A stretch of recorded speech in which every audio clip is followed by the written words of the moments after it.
When this boy snaps back to his senses in the school restroom, the first thing he sees is his classmate, who immediately starts panicking and making excuses. "I'm not a pervert, okay? I wasn't spying on you. You were just standing there frozen, so I came to check." But Shan isn't buying any of it. He grabs the guy by the shoulders and demands to know, what the hell is a school kid doing in a criminal hideout? Now everyone around them starts whispering, thinking Shan's completely lost his mind. He ignores them all and instead asks what date and time it is. The answer hits him like a truck. He's been sent back, nearly 10 years into the past. You see, Shan isn't just some random student. In his previous life, he was an elite special forces soldier, ruthless, precise, and fully dedicated to taking down the worst criminals out there. But during a mission targeting a powerful, corrupt, rich bastard, everything went wrong. His own partner betrayed him, shot him in the back, for money. And now somehow, he's back in his school days.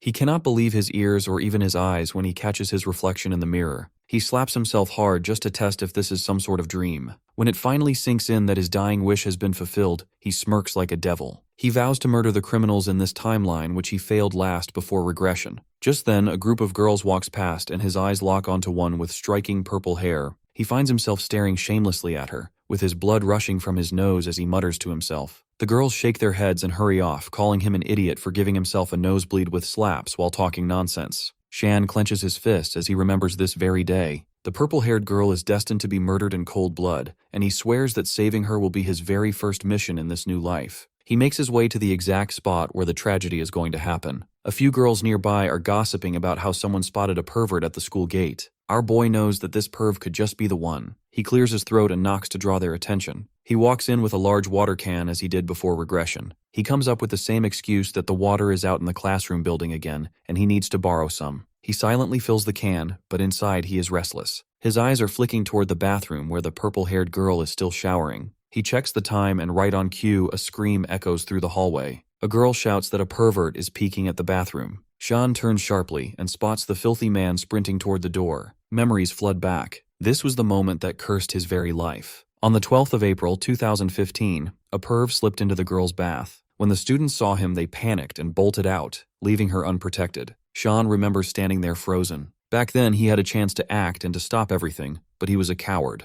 He crouched down, hiding his face between his knees, while the pervert forced his way inside. That cowardice cost the girl everything. The harassment left her so shattered that she vanished from their lives completely. Rumors spread that she had transferred, but no one ever saw her again. The world moved on and people forgot. Shan, however, could never erase it from his mind. The incident carved itself deep into his heart, taking the form of some demon. While others graduated peacefully, he dropped out and chose the military, desperate to grow stronger so he would never be that powerless again. In that timeline, he manages to get into the special forces, and there he repeatedly gets punished for breaking discipline. But no matter what they do, they cannot crush the rage that lives inside of him. He cannot convince himself how evil people walk free after ruining other lives. Before long, he earns the title of the Lone Wolf and keeps trying to rid the world of evil. Back in the present, Shan stands staring at the perv with the intention of finally getting his revenge. Normally, he would have gone straight to Master Chen Xiao to cut the evil at its root, but first he wants to fix some of the regrets left from his past life, before Regression. He chooses violence as a method to deal with violence and lifts the heavy water can, smashing it into the pervert with full force. The man slams into the wall and screams that he will kill whoever hit him. Shan does not stop there. He jumps over the girls and brings his boot down onto the perv's head from above. The perv proves tougher than Shan expected, and that blow is not enough to finish him. He scrambles back, which makes Shan realize just how much more training he still needs. The perv lunges with a dagger, but Shan dodges the slash very easily. He then grabs his wrist and kicks his hand to force him to drop the knife and then slams him again hard to the ground.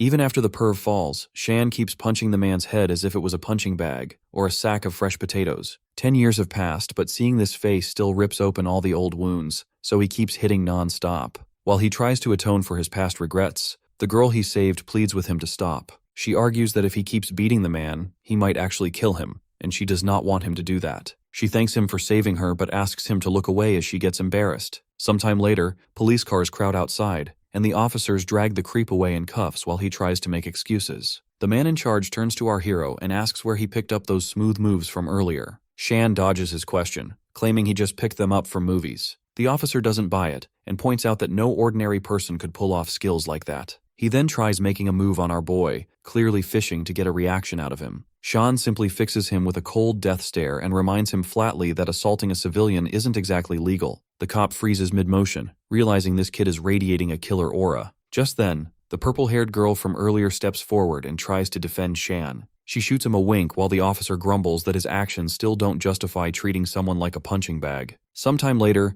Shan finally makes it home and announces his return. His mom instantly switches to yapping mode and starts to scold him for coming back so late, reminding him she was waiting with dinner on the table. She keeps going, complaining that he's turned into a troublemaker, while his father spoils him rotten and ignores his bad habits completely. Hearing that, he suddenly calls her in an emotional voice and hugs her tightly from behind, leaving her completely flabbergasted. She panics a little, asking what's wrong and if anyone dared to bully him. Moments later, the two sit down to eat together. She eyes him suspiciously, saying he's been acting strange lately and wonders if he's sick. He assures her he's fine, then promises her with a serious look that he'll listen to her every word from now on. That instantly brightens her mood, and she tells him just to stay focused on school and land a stable job. Shan happily digs into the food, thinking to himself how much he missed her endless lectures all this time. Later in his room, he admits out loud that he truly missed these quiet, ordinary nights. He reflects that for most people, keeping such peace takes real effort, yet evil scum can shatter it in an instant. He pumps his fist in the air and declares that in this new life, he is going to help change the world and leave nothing behind to regret. The very next morning, one of the teachers praises him openly for his efforts yesterday. All the schoolgirls can't stop eyeing him like candy, whispering to each other about how insanely hot he looked while fighting.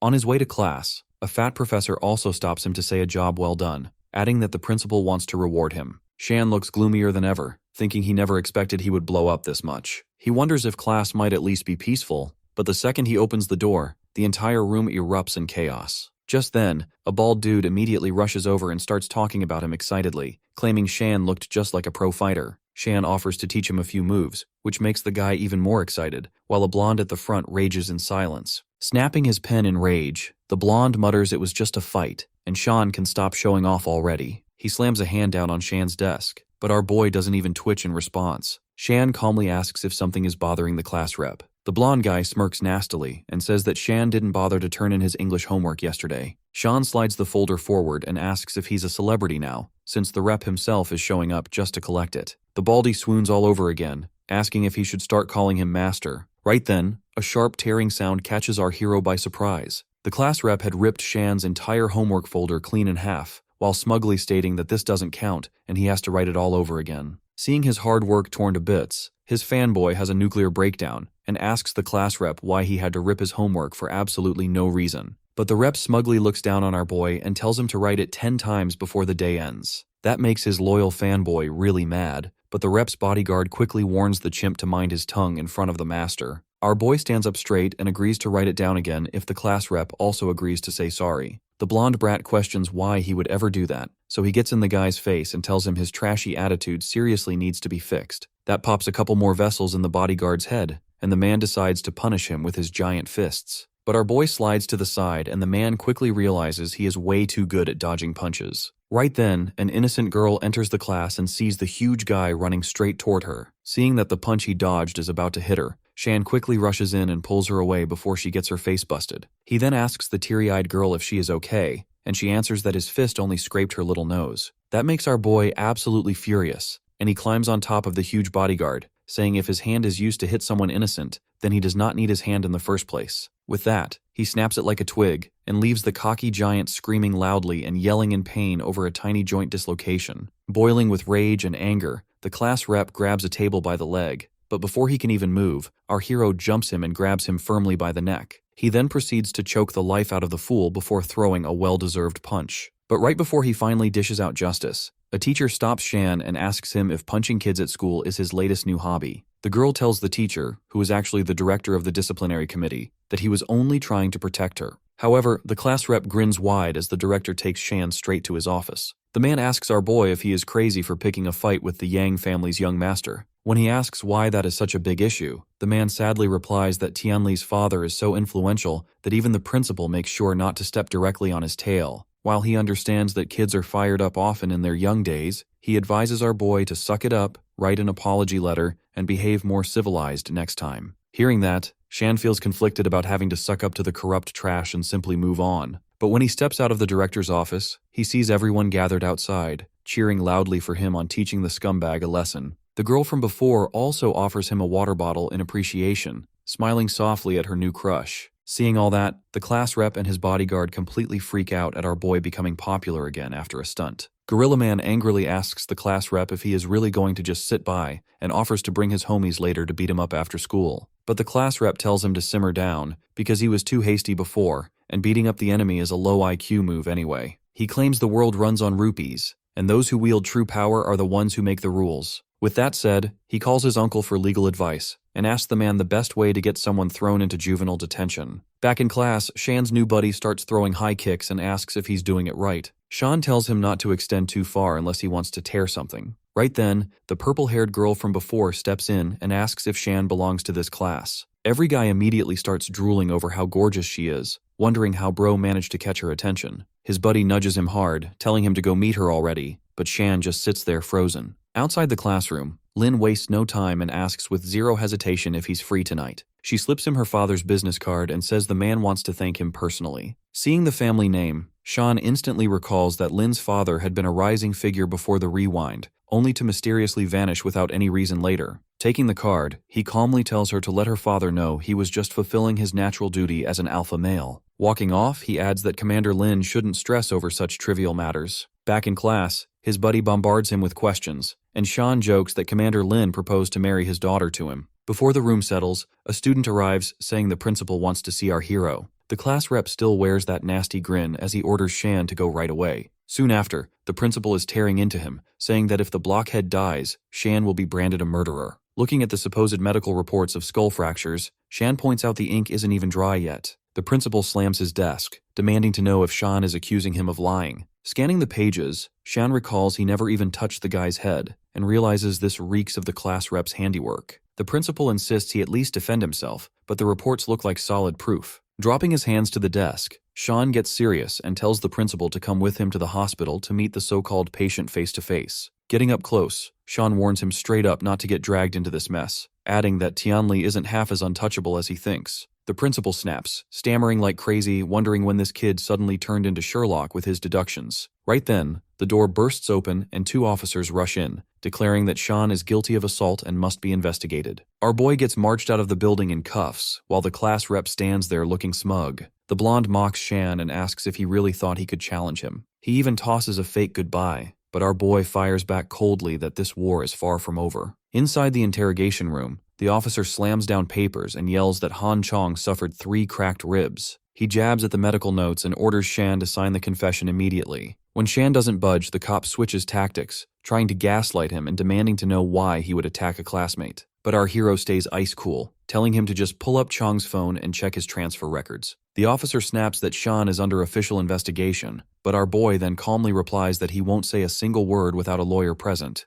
Looking at the cameras, he points out that none of them are even working, and that the officers stormed in without a valid warrant. He keeps dragging them through the mud, roasting their entire setup, that they ignored standard protocols, and the interrogation technique itself is amateur at best. While Shan keeps running his mouth, one of the officers nervously whispers to his partner, asking how the kid knows so much. Shan cuts them off, telling them to quit stalling and bring in their superior already, someone who at least knows the rules. Right on cue, the chief steps in and the other cops get up to greet him. With a creepy smile, the man tells Shan that rules are not rigid and can be bent easily. He lays it out plain that Shan's real mistake was crossing someone with strong ties, then shoves the confession his way, saying it is better to sign now. Playing the nice guy, he even promises to get the sentence shaved down by 3 years. Suddenly, Shan bursts into laughter, calling him out as nothing but a boot kisser. He does not stop there, pointing out he is no chief, just a deputy clawing his way up, which wipes the fake grin right off his face. Shan goes in harder, roasting that sooner or later the fatso will topple, and when he does, all that blubber will splatter everywhere. The rage bait lands and the deputy snaps, throwing out insults before grabbing Shan by the collar and threatening him that he will handle him personally. Out of nowhere, the officer blurts that command headquarters is calling them. The color drains from the deputy's face instantly, while Shan leans back with a smirk. He teases the deputy that the call sounds pretty important. Watching him sweat, Shan throws one last jab, asking if the deputy plans to take that call or not. As soon as he picks up the phone, the voice on the other end orders the deputy to quickly release the boy.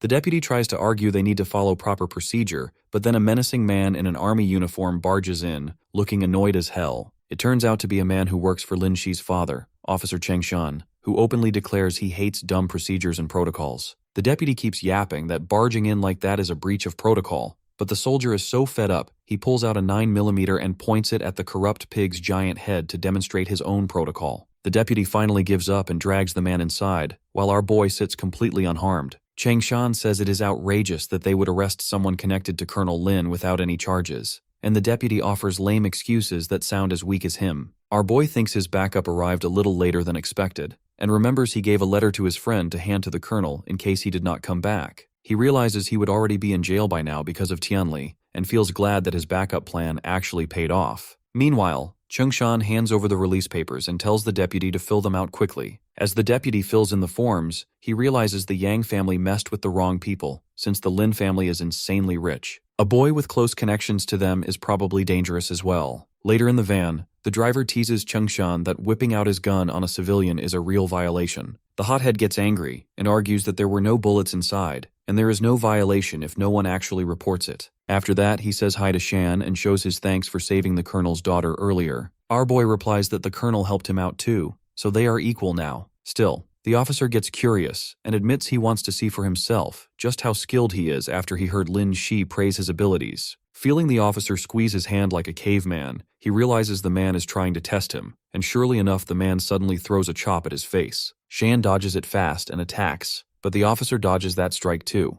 In the end, he impresses the guy with a knee strike inside the car and locks him down. Suddenly, the driver warns them that there is a patrol team up ahead, and the two cavemen quickly separate from each other. Later, Chung-shan leads him straight to his senior's office and tells his junior to grab a painkiller for him, because the high school boy really did quite a number on him. Meanwhile, our boy finally meets Lin's father, who is glad to see the young hero who saved his daughter. The man offers him a seat for tea and explains that Shan's favor was far greater than him bailing our boy out, because he owes his only daughter's life to him. Our hero coolly claims any citizen with a real heart would do the same, but the old man points out no one else has the balls to overpower someone with a knife. Then, Lin's father pulls out a top-secret file and tells him that the Yang family has been getting out of hand recently, so they need to bring them back in line quickly. The man assures him not to worry about Tianli anymore, because his daddy will not be flexing his power in public after they are finished with him. Hearing that, it suddenly hits Shan that it is around this time Tianli's father actually got arrested. 6 million of his black money suddenly vanished, and was later discovered inside the family mansion after it was demolished. That gives our boy an idea, and he grins while asking the colonel how Vice Chief Yang would react if his house suddenly got attacked by robbers. Later that night, right as the alarm buzzes at 3 in the morning, Shan wakes up and starts pulling on his clothes. Dressed head to toe in black gear, he slips past his mother who is knocked out on the couch. She mutters nonsense in her sleep that sounds like a Minecraft enchanting table, which sends a chill down our hero's back. Still half asleep,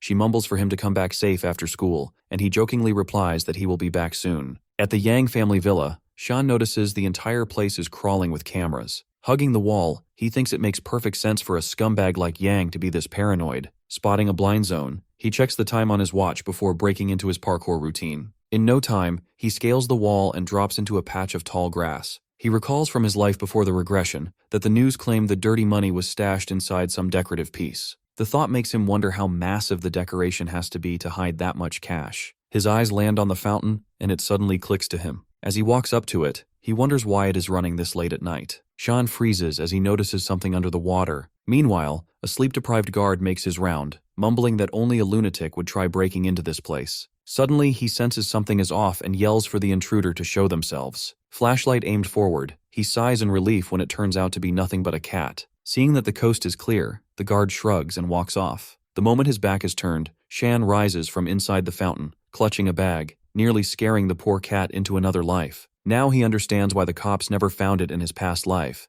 and it feels to him that fate itself is helping him out tonight. Crouching down to inspect the goods, he realizes the bags he brought will not be enough to carry all this cash. He looks to the side and spots a conveniently placed trolley, which he then proceeds to use to haul the cash. Rolling it forward, he starts drooling over all the possibilities, eventually deciding investment sounds like the smartest play. Out of nowhere, a car zooms past him before stopping, and a wasted Tianli stumbles out while mindlessly spewing insults at Shan. Calling him a worthless pile of trash for messing with him, Tianli winds up to kick a garbage can but stops mid-swing when he realizes this is instead a trolley. His blurry eyes lock on the trolley stacked with money, and he wonders if he drank way too much. Meanwhile, Shan creeps up behind and delivers a sharp chop to his neck. With a smirk, our hero trash-talks him, telling him to check a mirror first since he is the true trash for drunk driving, and that too without a license. Shan kicks the real steaming garbage pile and remarks that his mom's mumbling from before was right. Neither father nor son is worth a single dime. Our hero then takes out a knife, but instead of ending Tianli, he decides to hand out a little gift. Lifting the class rep's head, Shan takes up the role of a barber and gives the class rep a fresh fade. Once finished, Shan rises and mutters that it was tougher work than expected. He wheels the trolley away, joking to himself that he hopes the class rep enjoys the masterpiece. The next morning, his mother bangs on his door, telling him to wake up already. She casually mentions that she is heading to the temple, which immediately catches his interest. She explains that one of her kitchen knives was covered in hair and that puddles of water were left all over the place. Shan stays silent, only for her to catch on right away and scold him for staying up the entire night. He sighs, realizing once again that nothing ever slips past a mother's senses. The next morning, the Yang family guard is taking a stroll down the street when he stumbles onto a drunk dude lying in his path. Thinking it is just bad luck, he kicks the loser and tries to wake him up, telling the bum to get out of the way because it is not his father's property. The noise wakes up Tianli, who angrily gets up at the man who dared to mess with him, making the guard's jaw instantly drop in shock at who he was rude to. Tianli asks the shouting guard to stop because his loud voice is giving him a splitting headache. When he feels his bushy hair though, he wonders what is going on, and finally sees the rest of it on the road behind him. That makes Daddy's spoiled little prince absolutely furious, and he screams that he will get the one who did that to him. He then runs straight off to his father's office building. There, he starts yelling outside for his dad to punish the person who bullied him outside the building. However, his face goes pale, and he becomes completely confused when he sees two officers escorting his father outside with his hands cuffed. The brat grabs his father and shouts at the officers to release him, unless they want their lives ruined and reputations destroyed. At that moment, an officer confirms the boy is Vice Chief Yang's son, and informs him that his father was caught doing highly illegal things during an anti-corruption agency investigation. The brat goes completely speechless when the officer tells him to stay quiet like a good boy and to cooperate with them. Then, Tianli's father tells his son to take care of himself because even Daddy will not be able to protect him anymore. That breaks the boy, who bursts into tears, and he spends that whole night crying like a toddler. The following day at school, Shan's buddy wakes him up to share the breaking news that the class rep's dad was arrested on heavy corruption charges. Seeing Shan's calm reaction, his friend asks why he does not look surprised, and our boy simply replies it is not really a big deal when someone who openly abuses power finally gets punished for it. He then tells his friend to stop annoying him because he needs to sleep more, since he was up late doing something important. That makes his friend curious what kept him up all night, and why he smells oddly like a fish pond. Bro answers that he was catching fish in the river all night, so his friend warns him to be careful, unless he wants to get arrested for illegal fishing in the river. Later, Shan remembers that before the big rewind, Vice Chief Yang's arrest triggered political chaos in the city. He realizes he made the result happen a little sooner than it should have in this timeline, and hopes the butterfly effect will not change things in a drastic way. With that thought, he wonders how to spend the 6 million, and his mind snaps back to his main goal of taking revenge against young Master Chen. However, because that amount is not even close to fighting a billionaire, he thinks of investment ideas like buying the building itself and renting apartments. That thought gives him depression though, because the only money-making idea his poor, uneducated family mindset can come up with is becoming a boring landlord. On his way home, he notices a gang of thugs beating up someone in the same alley he usually uses as a shortcut. While he decides to wait for the fight to be over, he overhears the thugs and realizes the one they are beating is actually an officer. Bro feels disappointed in the city's police, since even elites like him are getting beaten down by random thugs on the street. Just then, one of the thugs pulls out a metal pipe and smacks the man on the back of his head. The Brain-Dead Alliance then collectively watches the man hit the ground hard and wonders if he is already dead. One of them even gets the genius idea of testing that by giving another hit to his head again. But before he puts the man into sleep mode for good, our boy rushes in and lands a solid kick straight to his empty skull. Seeing that, the other gooners surround their boss and check on him to see if he is still breathing. Suddenly, the man they were beating wakes up and instantly freaks out when he sees who his savior actually is. Shan greets the officer with a smug smile and asks him if his office was so uncomfortable that he now hides out on the city streets. Officer Loser quickly rolls with the excuse that he was simply undercover, conducting a field mission to observe how the general public views the police. He pulls the jobless man off the floor and advises him to sharpen his awareness, because he is absolutely terrible at detecting danger. Impressed by his skills, the man tells him he would make a star officer. He low-key offers him the honor of serving as his personal bodyguard. Shan immediately tells the deputy director to hold his horses, and he implies he came to talk business. Since his car is parked nearby, Director Dong suggests they continue the conversation inside. Once seated in the car, Director Dong presses a cold cloth against his 8 head and starts complaining about how kids these days are too emotional. Shan narrows his eyes and asks if that was meant to be an indirect insult. Realizing he might have offended his savior, the The director begins apologizing, admitting he has a bad habit of running his mouth without thinking. Setting that aside, Shan urges him to improve security in the old district. That area is crawling with problematic gangs. The director nods in agreement, but expresses concern about Officer Lin. Shan explains that Lin is simply worried about maintaining order in the district. He also adds that if the director truly wants a promotion, he needs to accomplish something meaningful. Random undercover patrols are not going to impress anyone. Unfortunately, the simple instructions fail to penetrate Director Dong's half-fried brain. So Shan moves on and mentions that he has a personal goal as well. He has a genius plan to make serious money, but for that he needs a trustworthy partner to handle the cash flow. He reveals that he has inside information that the entire old district will eventually be demolished. Hearing that, Director Eighthead nearly panics at the thought of deploying his team into the mess. Without stopping, he launches into a rant about how much money and how many connections an operation of that scale would require. Shan calmly assures him that the money will be handled. As for connections, he will build them himself. The only thing he lacks is someone within the police force to make everything official. With that, he offers the bottom-feeding officer a once-in-a-lifetime opportunity, a chance to earn enough money to comfortably last until retirement. Hearing that, the deputy director hesitates for a moment, clearly frustrated that he is being played by a teenager. Still, he eventually folds. Forcing a smile, he tells our boy to think of him as an uncle and to reach out anytime he needs help. On the way back, the slow director finally connects the dots and realizes it was the Lin family who leaked the information to him. The next morning at school, the boys rush to class as usual. Everyone is busy studying when, out of nowhere, a homeless-looking guy walks in. With a cloth covering his face, he suddenly drops to his knees in front of the entire class. He apologizes deeply to Shan and begs for forgiveness, apologizing for being a complete jerk. With tears and snot running down his face, he pleads for Shan to help his father. As the only one with connections to the Lin family, he promises to do anything in return if Shan can get his father released. He dramatically bends forward. The cloth slips off, revealing a shiny bald head smoother than a baby's bottom. The entire class bursts into laughter, wondering if their class president has completely lost it. Just like that, the former bully finds himself on the receiving end of the same humiliation he once handed out. Shan feels slightly offended,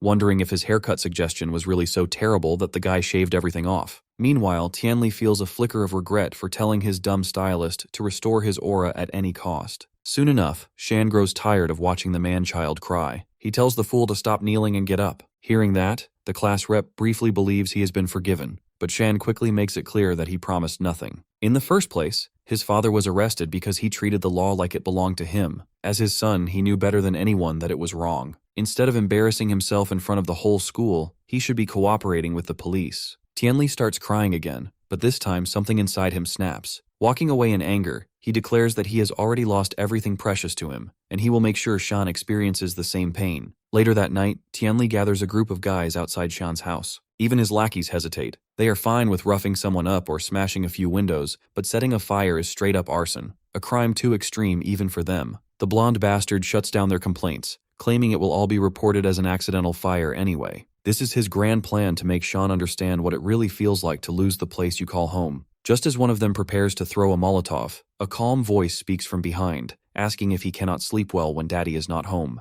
Tianli spins around in shock, only to find that his target has already dismantled his entire plan. Tianli asks in confusion how Shan even knows about his plan. Furious, he orders his lackeys to attack. The poor guys immediately remind him that they already got their cheeks clapped by him the day before. The bald bastard spins around fuming and reminds them of all the favors he has done. The first guy tells the second to go first, but the second suddenly complains about a terrible headache. Tired of watching the clowns embarrass themselves, Shan steps in and solves the dilemma. Since they cannot decide, he decides for them. He jumps down and slaps the first guy so hard that his handprint tattoos itself onto his face. The dude drops instantly, his neck twisted awkwardly to the side. The Molotov in his hand slips and cracks against the asphalt. Tianli clicks his tongue in irritation at the wasted bottle. Now he is down one man. He orders the second bodyguard to step up. One look at Shan's cold stare terrifies the guy so badly that he hands over the remaining Molotovs and bolts without looking back. Seeing that, Tianli's mood shifts again. Shan steps closer, towering over him, and asks who exactly he thinks he is staring at. Sweat pours down the class president's face as it finally sinks in that he is massively screwed. Desperate, he threatens to burn everything down and prepares to throw the bottles. But Shan moves like an assassin, grabbing his forearm before he can even twitch. The grip is crushing.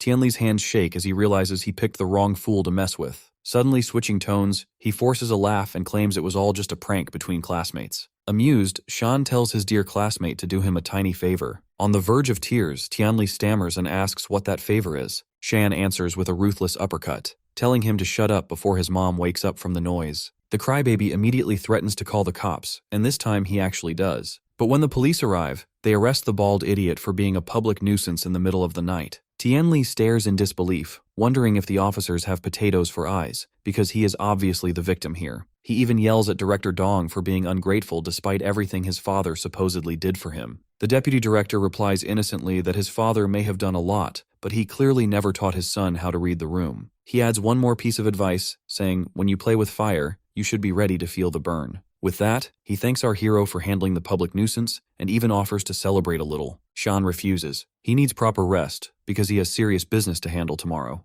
The next morning, they head to the old district. The director embarrasses himself by stepping into a pothole and splashing dirty water all over his shoes. Looking around at the rundown buildings, he questions whether they can really make money from a dump like this. Shan knows from past experience that this place once produced over a dozen millionaires. To make it more convincing, he drops another piece of insider information. There is a satellite coverage plan in progress to upgrade the city's tech infrastructure. Once that happens, land prices in the old district will go up, and demolition costs will rise with them. Hearing that, the deadweight director beams with excitement, proud that his partner clearly knows what he is talking about. What he does not realize is Shan plans to use him and pocket the largest share of the demolition payout. After their inspection, they stop by a bar in the district. Shan calmly pays the elderly bartender $150,000 to purchase the place outright. Confused, the director remarks that it makes no sense to sell such a well-designed bar. The owner lets out a deep sigh and explains that his son fell deep into gambling debt. Since then, loan sharks have been sending collectors to harass them non-stop.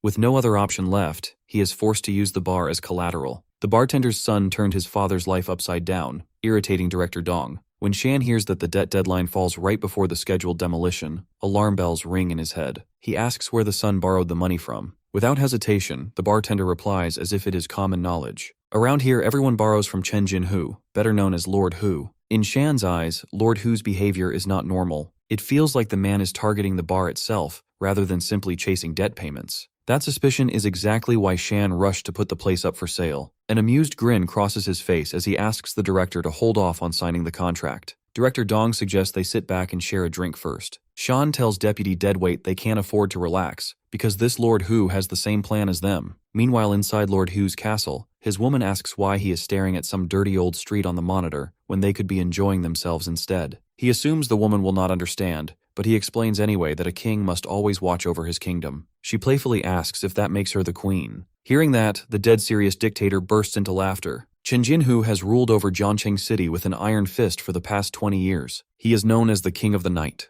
The man is behind countless illegal businesses spread across over half the city. Because of that reach, many people secretly call him Chen Half City. On the other side, our boys arrive at the location, and Director Dong warns Shan to be extremely careful because Lord Hu is a complete psycho. He also mentions that the man has certain ties with the Chen family. The moment he hears that name, fragments of our boy's past life flash through his mind. A slow smile spreads across his face, stretching from ear to ear. Instead of fear, he feels excitement. This is the perfect chance to finally take his revenge. Noticing his reaction, the director asks if he has some kind of history with the Chen family. Shan calmly replies that he knows a thing or two about them, and agrees that Lord Hu is nothing more than a dog they keep on a leash. He confidently promises that he will defeat him. With that, he tells the director to continue the preparations and leave the rest to him. It is about time he finishes the mission he started in his former life. Meanwhile, Lord Hu receives news that the bar has been snatched away by another party. Furious, he slaps his lackey across the face without hesitation. He cannot comprehend how everything spiraled out of control and begins throwing a violent tantrum. The servants tremble in fear, but his manager quickly steps in and urges him to calm down. He hands over a photograph and explains that the opposing side includes Director Dong and a high school brat. After seeing the photo, Jinhu is confused. He cannot understand how Director Dong avoided arrest when the Yang family was taken down. He asks his manager about the identity of the student beside him. The manager replies that they have no solid information on the boy. He appears to be a complete newcomer. Lord Hu decides it is better to target the student first, since going after the director directly will be a pain. Lord Hu orders his men to finish a full investigation within 3 days. Jinhu also warns his lackey to keep a close eye on the bar at all times. If anything goes wrong again, his manhood will be on the chopping block, and he will be working a very different kind of job at his establishment. The threat alone makes the poor guy break into a cold sweat. Later that night, Shan and his best buddy go to the bar. Baldy quickly stops him and warns that stepping into Lord Hu's territory is a terrible idea. Determined, our boy asks why he is acting like such a scaredy cat and tells him to stick to the plan. He casually advises Jie to just play Genshin Impact on his phone or something to pass the time. He assures him that he will take all the risk himself. Jie still looks uneasy, so he teases Belid they can always head back home if he does not want the gaming console anymore. That immediately shuts him up. Sean tells him to wait for the signal, then walks toward the entrance alone.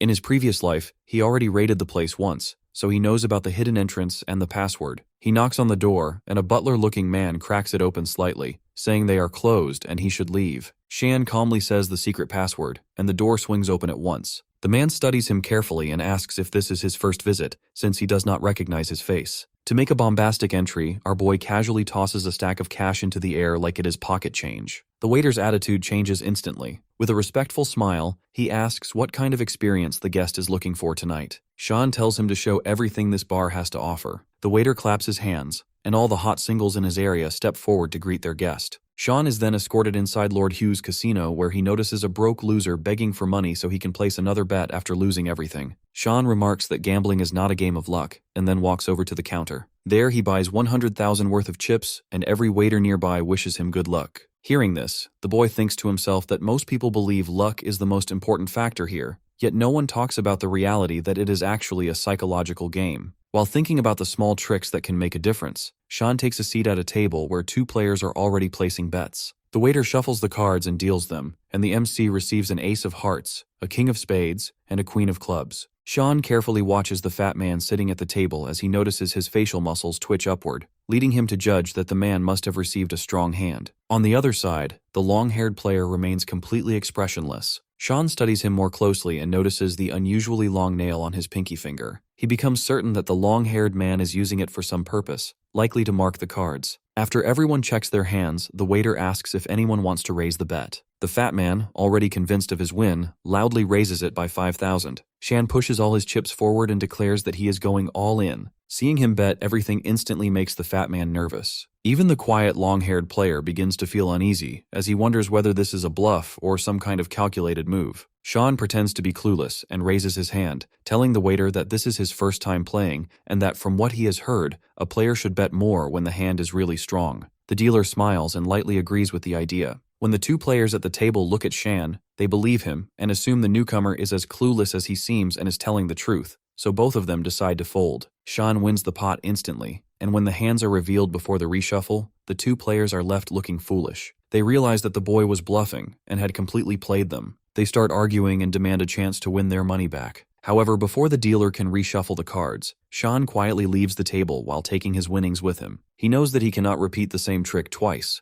As he moves toward another table to win there as well, the girl in a bunny costume approaches him and tries to get him to buy her a drink. Sean brushes her off by calling her an auntie and says that he is still in school. He then asks her where he can find faster-paced games where he can win big, and soon ends up at a dice table. At the table, he listens carefully as the dealer shakes the dice, and just by judging the sound of collisions and how they land, he estimates that the numbers are 4, 5, and 6. When the dealer calls for bets, Sean once again pushes all of his chips forward and goes all in. When the result is revealed, Shan wins yet again. The waiter grinds his teeth while staring at the dice, trying to figure out if the new kid somehow has an X-ray machine fitted in his eyes. Shan then casually tells the game master to speed things up so he can win a bit more, and then head back to rest. The waiter agrees and continues the game, but his face is now covered in sweat as his anxiety keeps rising with every round. He keeps thinking about how he is going to explain this situation to his boss if the kid continues winning like this without stopping. Lord Hu, who has been watching everything through the cameras, grows angry. He mutters to himself that the boy should have known when to stop and walk away. In a short span of time, Shan stacks up several millions in winnings, and the waiter is now on the verge of tears. The gamblers nearby begin whispering among themselves, saying they are certain the waiter will be punished badly or even sold off after being castrated for life. At that moment, a woman arrives, escorted by the casino security. She calmly tells the trembling waiter that he can hand over the cup to her and leave. As Sean looks at her, he feels a strong sense of familiarity, as if he has seen her somewhere before. When the floor manager reveals her identity as Noyama Chizuru, Sean is visibly taken aback. He recalls her as one of the figures from the Golden Triangle, just as she steps forward and asks him to place his next bet. Sean then drifts back into his memories from his life before regression. On the 17th of May in Shibuya, he had his first encounter with Noyama Chizuru, which almost felt like a quiet date.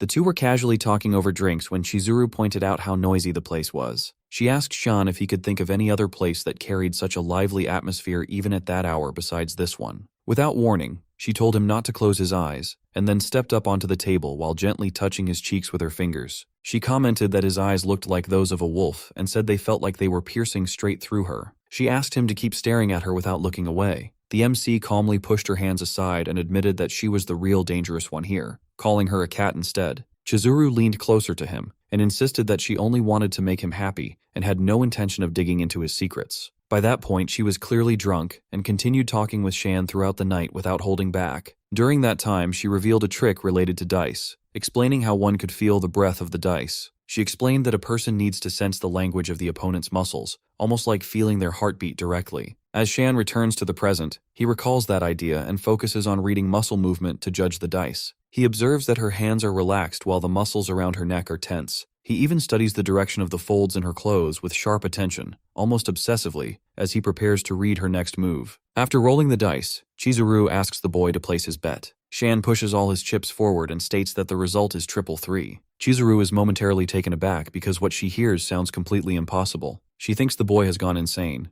but the MC looks at her with a steady and serious gaze and tells her to open the cup. As she lifts the cup, all the gamblers around are left stunned. The floor manager begins sweating heavily as he realizes that the payout the boy is about to receive will exceed 50 million. The entire place erupts into noise because of the shocking win, and Shan quietly notes to himself that he and Chizuru have once again crossed paths in a loud and chaotic setting. Watching his casino suffer such a massive loss and nearly collapse, Lord Hu completely loses control. At that moment, one of his men bursts through the door and urgently reports that he has identified the boy. He informs Lord Hu that the one causing chaos in the casino and the student who had been buying the bar are actually the same person. Hearing this information pushes Lord Hu into even greater rage. The furious man orders his subordinates to grab their weapons and follow him down to the casino floor. He is determined to personally deal with the boy and rushes down before Shan can cash out his winnings. Shan tells the staff to hurry up while he calls his best friend Jie and informs him that it is now his turn. Just then, Lord Hu arrives and immediately rushes forward, aiming to split the boy in two, but before he can act, all the lights suddenly go out. The floor manager shouts for the lights to be restored using emergency power. As the power comes back on, the henchmen begin searching for Lord Hu until they finally find him lying on the ground with multiple broken bones. They quickly rush him to the hospital, while the MC has already escaped with all his winnings through a hidden passage. As he moves, he complains to himself about how much his hands are hurting, noting that Hu's body had been unusually tough. Just as he is about to leave and calls out for his bald friend, the bunny girl appears and asks if he has a death wish. The casino gangsters surround him and tell him to behave and hand over the money like a good boy. They add that they are willing to avoid damaging his face if he cooperates. Shan lets out a quiet sigh and remarks that he had planned everything for the night except dealing with an annoying auntie, mocking her as a rabbit who sells herself for the tiger. The MC then gets ready, positioning himself to deal with the group in front of him. He provokes them by acting a bit cocky and tells them to come at him all at once so he can save time. One of the men gets seriously irritated and steps forward alone, holding metal rods in both hands. As he jumps into attack, Shan grabs one of his arms and lands a punch on his face with just enough force to send him flying back. As the gangster crashes onto the ground, the others hesitate slightly after seeing how easily their leader was taken out. Shan glances back at them and asks if they still plan to come at him one by one. The remaining two grow nervous and decide to attack together, thinking that combining their strength might give them an advantage. Seeing them charge in together makes the MC smile as he leaps into the air and strikes one with his knee while hitting the other with his foot, taking both down before landing smoothly back on the ground. However, just before he can go after the bunny girl, she quickly runs away as if escaping is the only thing she is good at. As she disappears, Jai arrives and asks Shan if he has handled everything. Jai explains that he discovered the casino had a backup generator, so he cut off the power supply for the entire street instead. He then asks if he did well and receives praise from his friend for using all his brain cells together. The Baldy even suggests to Shan that they should leave both this part-time criminal work and school behind, and instead become full-time criminals, considering the kind of potential they are showing. While he keeps talking, the MC walks away without paying much attention to what he is saying. Meanwhile, the bunny girl reaches the casino and requests the manager for backup. Instead of helping her, he slaps her, scolds her, and even accuses her of being a thief. The injured girl insists that she is only loyal to Master Hu, but the floor manager argues that he needs someone to take the blame and accuses her of secretly working with the newcomer to set up the casino so he could win. The girl cries out for mercy over the false accusations, but it is clear that she has no real chance of being spared. The next day, during class, Ji is dozing off while Shan sits quietly behind a stack of books, planning his next move. Shan thinks about how he cannot keep being greedy, and once the news of the demolition spreads, prices will definitely rise quickly. He considers whether this is the right time to stop now that he is already ahead. He also plans to use the large amount of money he just earned to start his own security company and hire some people to work under him. As he is thinking about the few experts who have a grudge against the Chen family, the teacher shows up right in front of him and asks him to answer the question. The MC gives a random answer about bananas, which immediately worries the teacher. He tells him that he is a lost cause, and, from the looks of it does not even seem like he wants to pass the college entrance exams. Shan quietly says that he was listening and that the lecture was about some bananas. The teacher gets annoyed at his answer about bananas and tells him that he has no intention of letting a loser drag down the class average, which is why he instructs him to attend remedial classes after school. Shan points at his friend and asks why he is the one being sent to remedial work when Jai has been sleeping through the entire lecture, which is even worse than not paying attention. Jai, however, answers the teacher's question correctly, while still keeping his head down. The teacher scolds Shan and says that if he can reach 4th place like Jai, then he will also allow him to sleep in class. Hearing that his friend has been secretly topping their grade, the MC gets slightly shocked. That evening after school, he shows up for remedial classes while sighing about how even these classes have attendance requirements. Just then, he hears a familiar voice from the colonel's daughter and looks over, realizing that it is actually Lin Shi. He asks her if she has gotten her remedials as well. However, it turns out that since the girl is first in their grade, she has especially requested the principal to allow her to be the tutor of the lost case Shan. She blushes as she leans in and tells him to work hard and pay attention at their class today. Grabbing his tie, Lin Shi reminds him that she came here just for him. She then pulls him closer and whispers in his ear that he should be a good boy. Our boy's brain starts malfunctioning and his face slowly turns red. She points it out and teases him that he is usually so nonchalant, but now is blushing like a little boy. Trying to change the subject, Shan reminds her that they are supposed to study, which pulls her back to reality. However, she doubles down as she pulls harder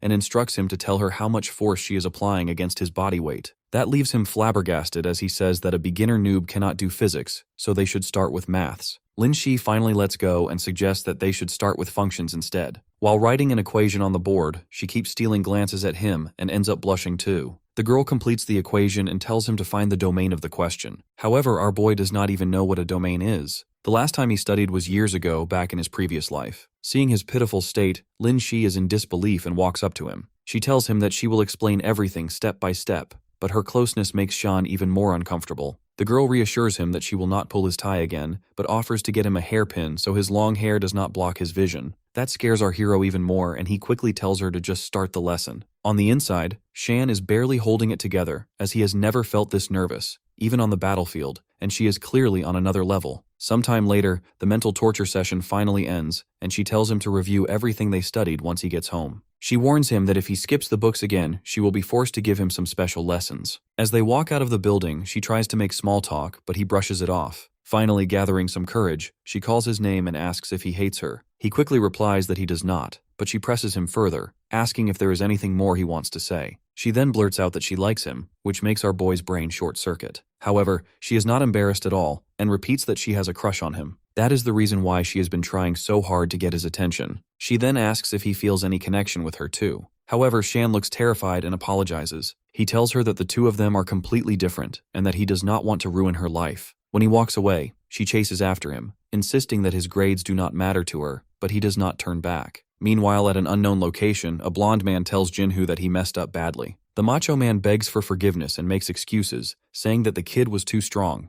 Yuchen immediately shuts him up and reminds him that he only cares about results. Jinhu bows even lower and begs for another chance to prove himself. The young master tilts his head up with a glass in hand and agrees to forgive him. He then drops the glass, which shatters on the ground and spills red wine everywhere. Stepping closer, Yuchen warns him that if he messes up again, then that will be his head spilling on the floor. The blonde man tells him to get lost after he cleans up the mess first. He then picks up another glass and pours himself a fresh glass of wine. Saying our boy's name out loud, he finds it amusing that a nobody like him dares to stand against the Chen family. Yuchen promises to give our boy the classic Chen family special treatment. Meanwhile, two goons help Jinhu move toward his ride. He barks orders at them, telling them to be gentle and not crease his limited edition fake Jordans. The thug keeps yapping, yelling at them to treat him like he is their daddy. However, unknown to them, the shoe in the goon's hand has a chip attached to it, allowing our boy to listen in from his room. He listens to the thugs argue with each other, but suddenly freezes when they mention the Chen family's name. He rips off his headphones and jumps up in rage, shouting that he finally found him. Shan rushes to the door, promising to finish the guy off, but stops right before stepping out. He forces himself to pause, realizing that acting on impulse will only put him in danger, and killing the guy instantly would be too merciful. Taking a deep breath, he calms down and decides that he needs a proper plan. He has already secured some money, so the next step is to gather loyal men and wipe out the enemy in one clean move. The next day at the shooting range, Shan is busy landing shot after shot. Staff officer.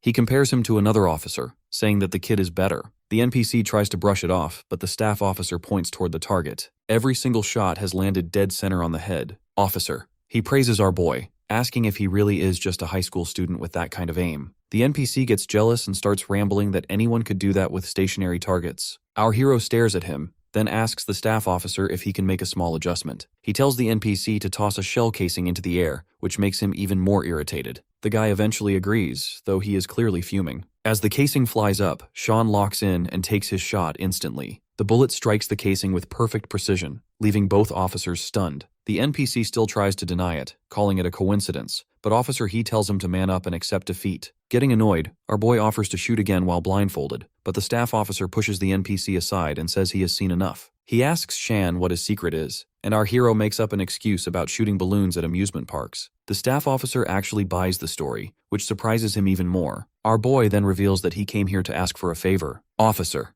He immediately agrees to whatever it is, as long as it is not something shady. Sean explains that he wants to start a security company using retired veterans. He wants to give those soldiers another opportunity in life and a sense of purpose. Those war heroes served their country with pride and should not be discarded so easily. The security force will help maintain order and deal with scum threatening the peace. Hearing this, the staff officer gets emotional and demands to know what he needs to do. Our boy says that he needs loyal and capable men, along with an easier approval process. Officer. He promises to handle the qualifications personally and gives him the contact of an old veteran squad leader who runs a station. Our boy takes the address and thanks him. The staff officer wishes him luck and tells him to come back if he needs anything. On the inside, our boy quietly thinks that Yuchen should start counting his days, because his punishment has now begun. That night, as he stares at the piece of paper, he remembers the name Peng and realizes that it is someone from his previous life. The next day, he heads to the area in Shantytown. However, the place looks completely deserted. The layout of the town makes it hard to navigate, but he eventually manages to find the location. Entering the shop, he greets the man inside and says that he is looking for Brother Peng.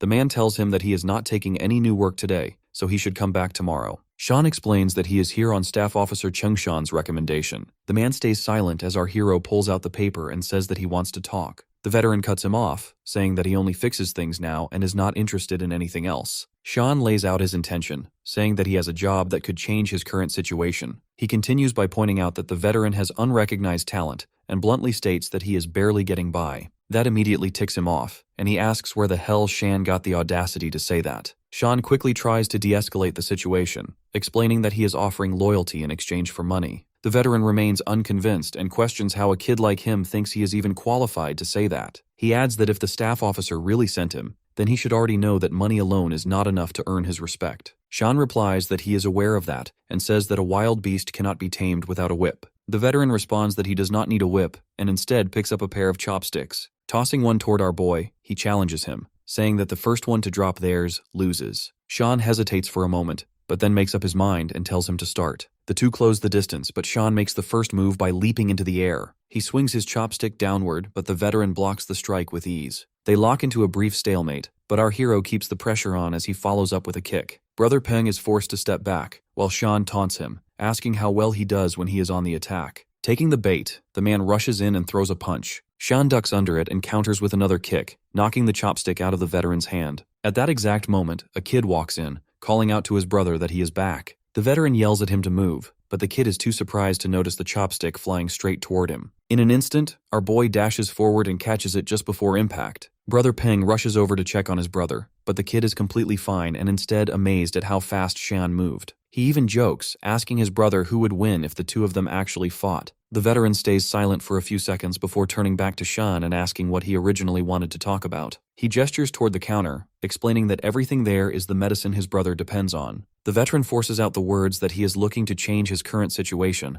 but that doesn't mean that he has accepted defeat. He insists that he could have caught the chopstick if his brother had not interfered. However, he decides to trust Sean after seeing him protect his brother. Our hero reassures him that they will not be doing anything shady and explains that he wants to build a security company. He needs a group of loyal fighters who can handle the toughest situations. That team needs a leader to hold everything together, which is exactly why he wants Brother Peng to become their blade and lead them. Later, inside Brother Peng's modest room, a framed photo of the soldiers he once served with hangs on the wall. His younger self smiles brightly in the picture, full of life and energy. Sean watches it and quietly asks what changed. Brother Peng answers with a bitter smile. There is always a gap between what you hope for and what actually happens. After being worked to the bone for years, he was discarded like used tissue paper, just like all hardworking men. Not a fan of his unpleasant past, he asks his new boss to change the topic and invites him to sit and enjoy some tea. Sean tells him to keep things informal and admits he understands how much struggle Brother Peng has endured. He then asks if Brother Peng wants risking his life for scumbags to be the last thing he did. Hearing it phrased that way leaves Brother Peng stunned. Shan continues calmly. Soldiers like him should not end their lives filled with regret. They deserve better. That is why he is building a security company. A place where seasoned veterans can stand tall with dignity, take proper jobs, and earn an honest living. The company will protect ordinary people from criminals instead of serving corrupt interests. He explains that he has been searching for someone exactly like him,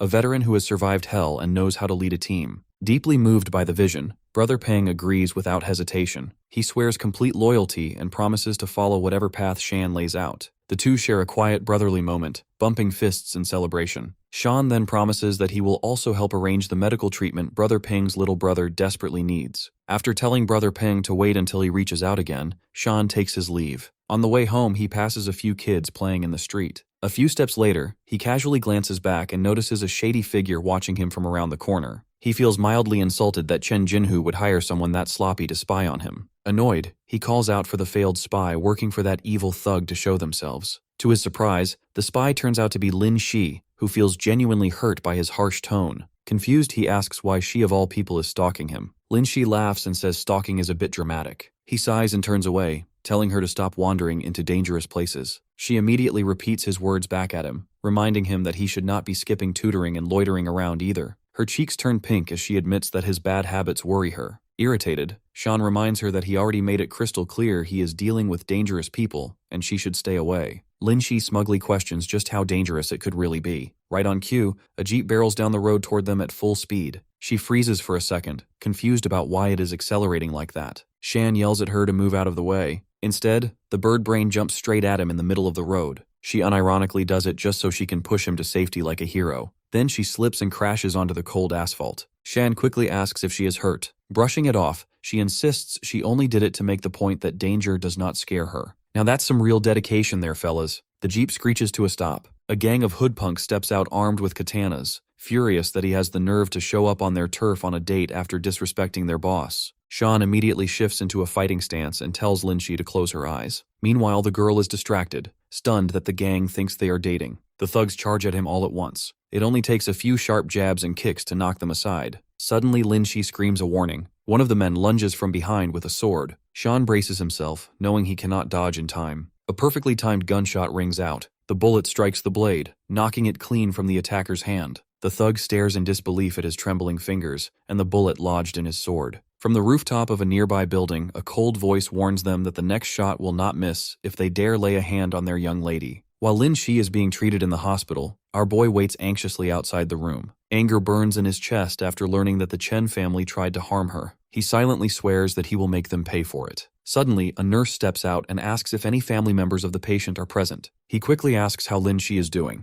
The nurse reassures him that there is nothing serious to worry about, but they still need to keep her under observation for a night. She then asks if he is a family member, explaining that someone needs to sign a few documents. Regretfully, he answers that he is only her classmate, so he can't help. At that moment, the colonel arrives and states firmly that he is a family member. Sean immediately tries to apologize, but the man does not even pause to listen. He walks straight into the room. Inside, Lin Si attempts to convince her father that everything was just an accident. She insists that Shan did everything he could to protect her. Hearing this, the colonel gradually calms down. He softly complains that she worries him far too much, especially after becoming so mature and responsible. After that, she asks about the mysterious men who stepped in to protect her. She wonders if they belong to his unit, but her father simply tells her that the only thing she needs to know is that they are part of the family. She looks confused and asks what he means by the family, but he gently tells her not to trouble her pretty little head for now. The entire time, our boy stands outside the room, quietly eavesdropping on their conversation. Turns out the rumors about the Lin family and their powerful connections are definitely real. As the colonel turns to leave, he hears Lin Shi cheerfully telling her father goodbye. When the colonel steps out of the room, Shan repeats his apology once more. He admits that he already put her in danger once, and he refuses to make the same mistake again.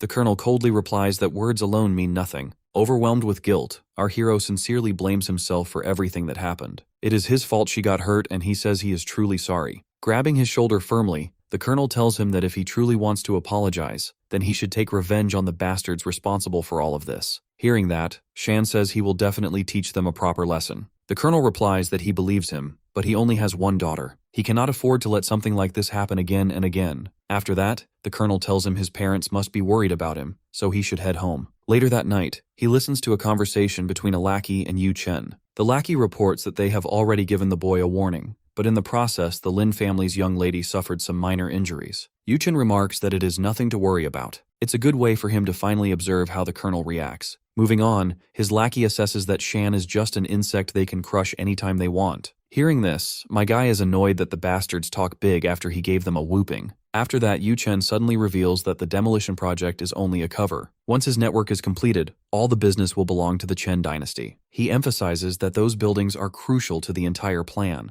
so they have to secure them using any method necessary. Our sergeant realizes he has finally discovered the enemy's weak point. Yuchen orders his men to remain cautious until the goods arrive, and after that they can act however they please. Shan understands that he needs to speed up and strengthen his forces before those goods reach the city. The next day, Brother Peng arrives along with all the veterans listed in Chen Shan's file. Our hero introduces himself and welcomes them to his humble company, Dragon Shield Securities. Immediately, the men assume he is busting their chops and start throwing questions at him. He calmly tells them to relax and gestures toward the obstacle course. One of the veterans brags that he got first place on a similar course during his time in the army. Clearly irritated, the man asks if Shan is doubting their abilities. Shan replies that it is nothing like that and proceeds to explain their mission. Their job is to defeat enemies while staying within legal boundaries, and the client's safety will always be the top priority. With that said, he decides to personally demonstrate the training and asks Brother Peng to time him. Shan completes the entire course in 58 seconds, finishing by shooting the target cleanly, like it is nothing. The veterans are left staring in disbelief. One of them cannot help but ask how he pulled that off, since he looks no different from a skinny high school student. Our sergeant calmly tells them they are absolutely right. He really is just a high school student. Then he lightly taunts them, saying that means they need to be faster than a high school student.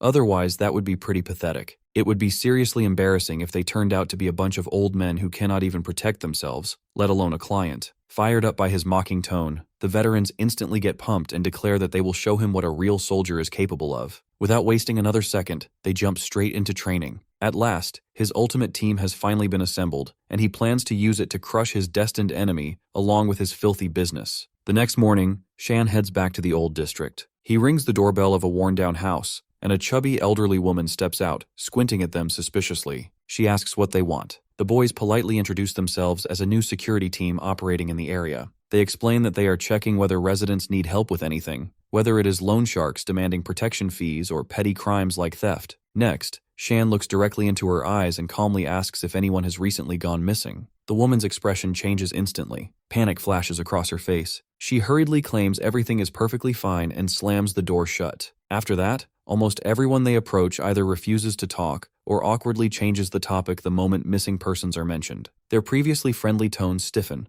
and fear becomes obvious in their eyes. During lunch break, Officer He sighs and says, there is no point investigating if the residents are this terrified of whoever is behind it all. He asks Shan what the real goal of these questions is. Shan casually takes a bite of his melon bread and replies that his target is the Chen family. Officer He nearly chokes, asking if he is serious. The Chens who practically control the entire district. Shan cuts him off and continues. Director Dong passed along some information from the police. 7 or 8 people have officially been reported missing in this area alone, and those are only the cases that were actually filed. The department has sent skilled officers to investigate, but every lead vanishes without a trace. The only group capable of running something this clean and professional is the darker branch of the Chen family. Just as Officer He warns him that he is playing with fire, that very fire walks up to them. One of the locals they questioned has already tipped off Scar, the thug who manages this block. Shan expected that. It would be strange for a large organization not to have informants everywhere. Scar approaches with a sneer, accusing them of having serious guts to poke their noses into his territory without permission. Officer,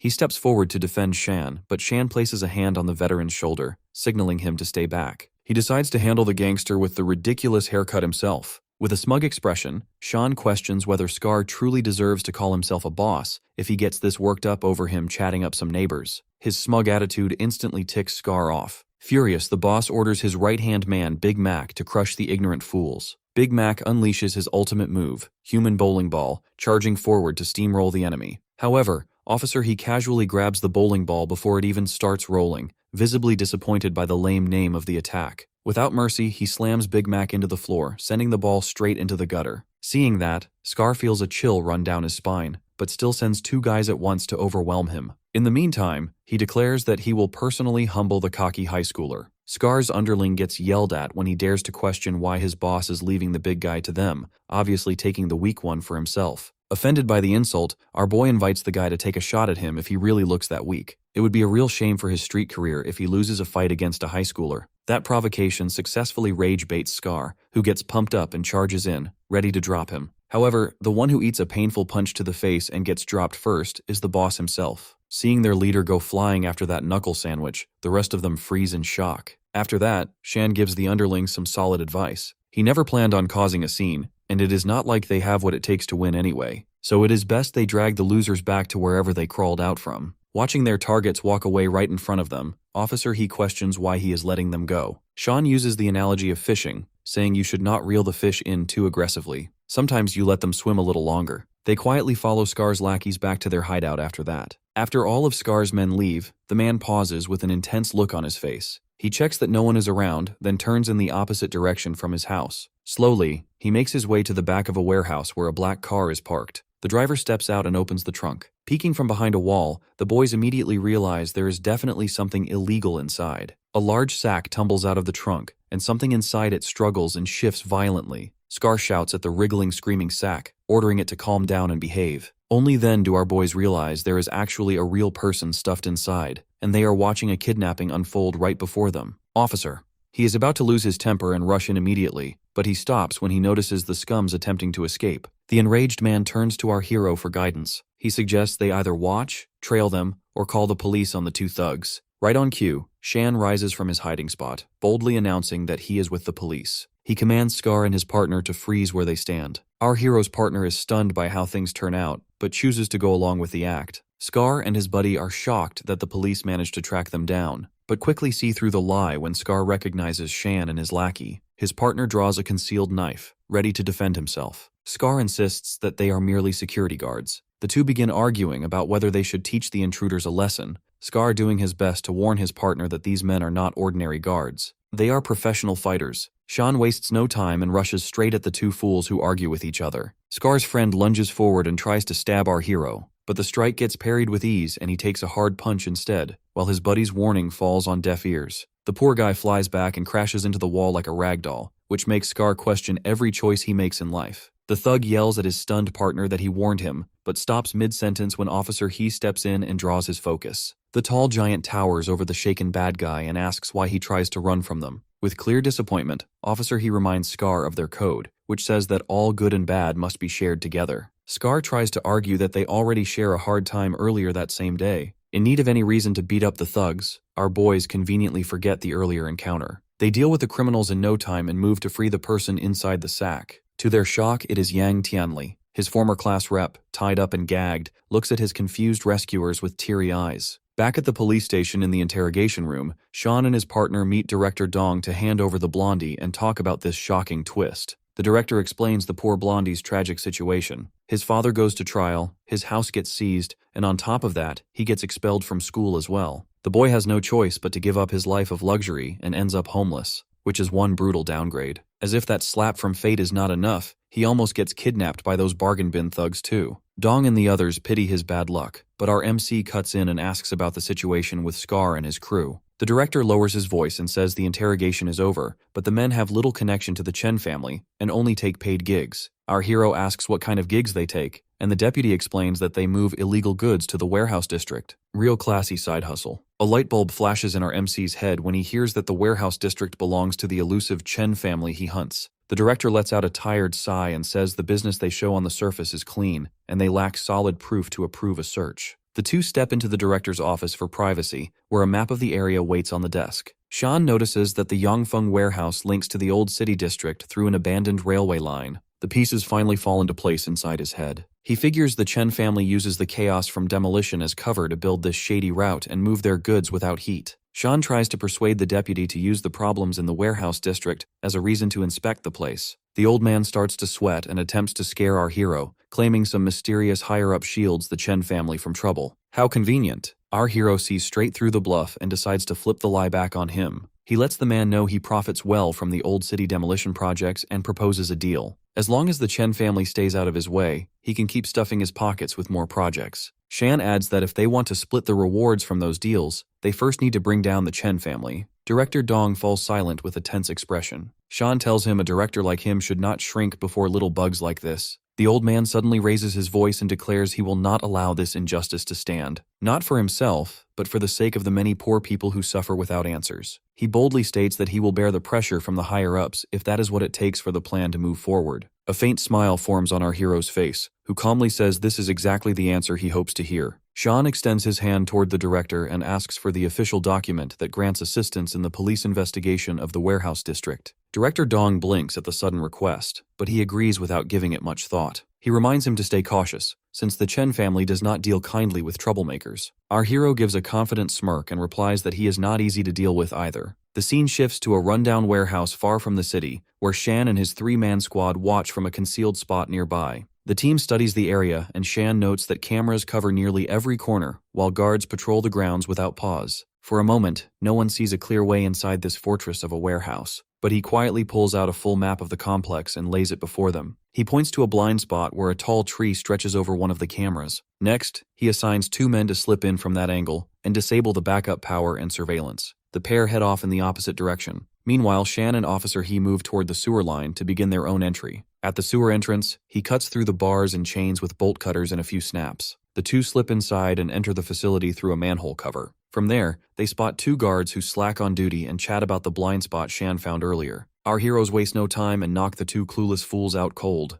They move deeper into the facility and soon uncover a grim truth. In a dark and filthy lab, rows of cages line the walls, each one holding a weak prisoner. Many unhinged scientists are walking around and carrying out cruel tests on the helpless victims without pause. Our heroes struggle to hold back their anger at the sight, and Shan quickly recognizes the setup as something called matching. His partner looks confused and asks what that means, so our boy explains in simple terms there is illegal organ trade happening right in front of them. Officer. He wants to charge in at once and free the captives, but our hero stops him and takes out his phone. He records everything first, so they have solid proof to hand over later. After he finishes, he nods to Officer He. With that, the two burst through the door, stunning all the mad scientists inside. A gang of goons appear from nowhere and start escorting the scientists away, but Officer He pushes forward to secure the files. Meanwhile, our hero fights the thugs and shields the prisoners. His partner reaches for the papers in the hands of the cruel workers, but he fails to grab them. At the same time, the guards circle the two intruders and try to pin them down. To make things worse, a scientist feeds stacks of documents into a shredder right before Officer He's eyes. Things get worse as more thugs pour in and block every path, turning the place into a sealed trap. All Shan thinks about is the evidence and how to secure it before it vanishes. He makes another move toward the files, but stops when the captives cry out and beg him to free them first. Under the weight of their pleas, he changes plans. He orders his partner to forget the papers and focus on saving the prisoners. A fierce light ignites in our MC's eyes as he throws another solid punch and declares every single prisoner will leave the lab alive.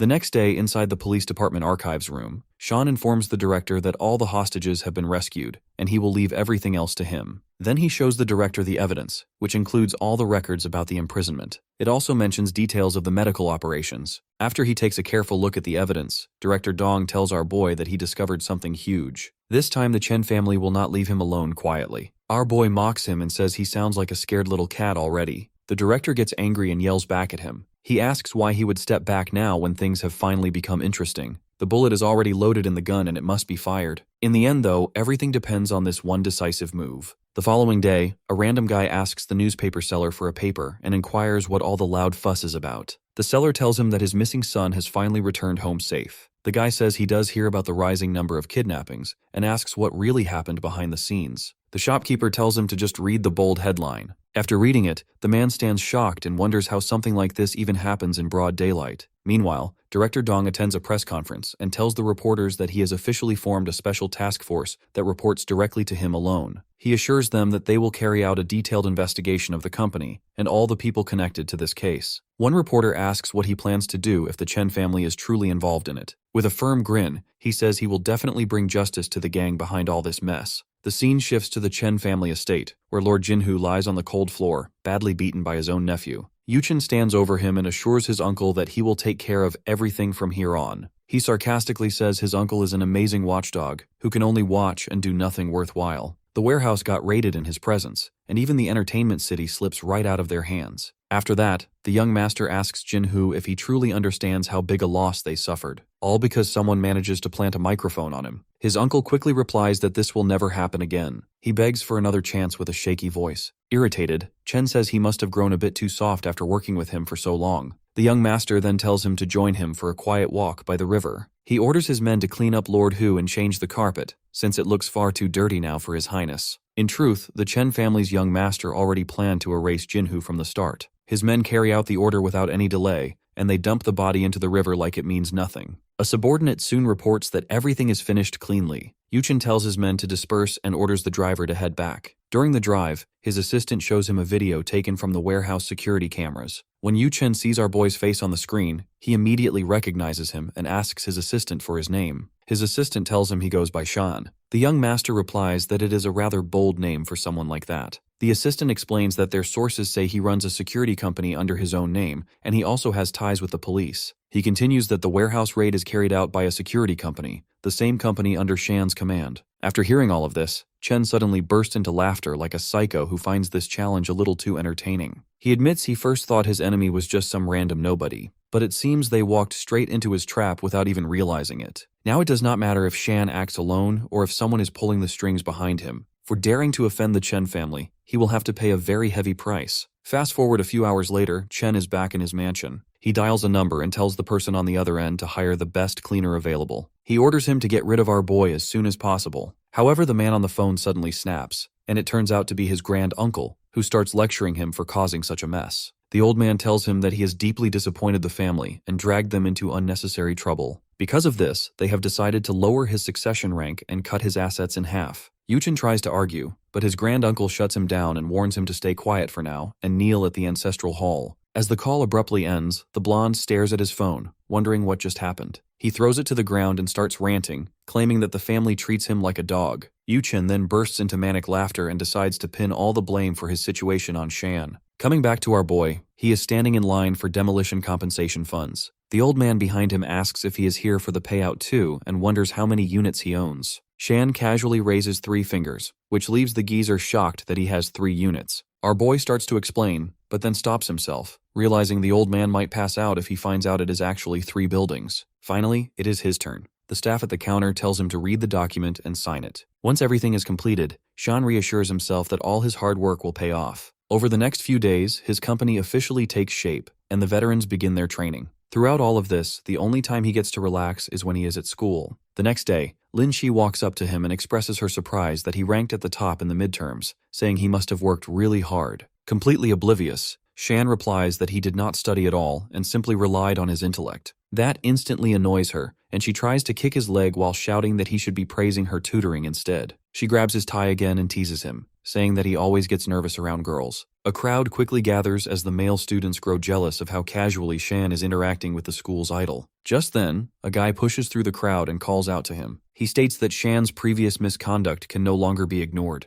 The guy continues, saying that after discussing the matter with the disciplinary committee, they have decided to issue him a warning letter. Lin Shi immediately steps in and argues that Shan's situation is special. Chairman Zhou reminds her that all special cases must be reported to the student council, and there are no exceptions. Our hero tells Lin Shi to calm down and asks what exactly this is about. The chairman instructs him to publicly admit his mistakes during Monday's assembly. The students in the back start whispering, wondering if the student council even has the authority to hand out punishments like this. Shan stands his ground and asks what will happen if he refuses. Zhou's expression turns cold as he says that the student council will recommend stricter action to the academic office, which could even result in detention. Our boy quickly realizes that this is all just a setup and that the guy clearly has ulterior motives. Lin Shi calls him out, saying that this is going too far, but the arrogant chairman simply smirks and asks if Shan is going to be a good boy and comply. Our boy fires back, asking if they have any official approval from the principal or the academic office to enforce this. One of the chairman's lackeys quickly claims they do not need it because the student council has the authority to issue punishments. However, Shan shuts that down, pointing out that this is nothing more than their own decision. Stepping closer, he looks the chairman in the eye and asks if he ever considered that there are some people you simply should not mess with, no matter what. Joe straight up asks if he is threatening him. At that moment, Lin Shi steps in and tries to defuse the situation. She tells our boy to head home for now, otherwise her dad will start to worry. The two walk off, leaving the chairman absolutely fuming. He tells himself that he will get revenge no matter what. Heading to the academic office, he starts complaining to Director Wang that students these days are completely disrespectful. He goes on about how Shan repeatedly skips classes, shows no discipline, and even challenged the student council. According to him, this level of disrespect should not be tolerated at all. To his surprise, the director simply sighs and sets his coffee mug down. He tells Joe that he needs to understand the full situation before making any decisions. The student council chairman stays firm, insisting that the evidence is clear as day. However, the director explains that special cases like this require a more careful approach. That immediately irritates Joe, who asks what could possibly be so special about that scrawny guy. The director then lays it out plainly, saying that the principal and even the school board have personally put in a word in for Shan. That completely catches Joe off guard.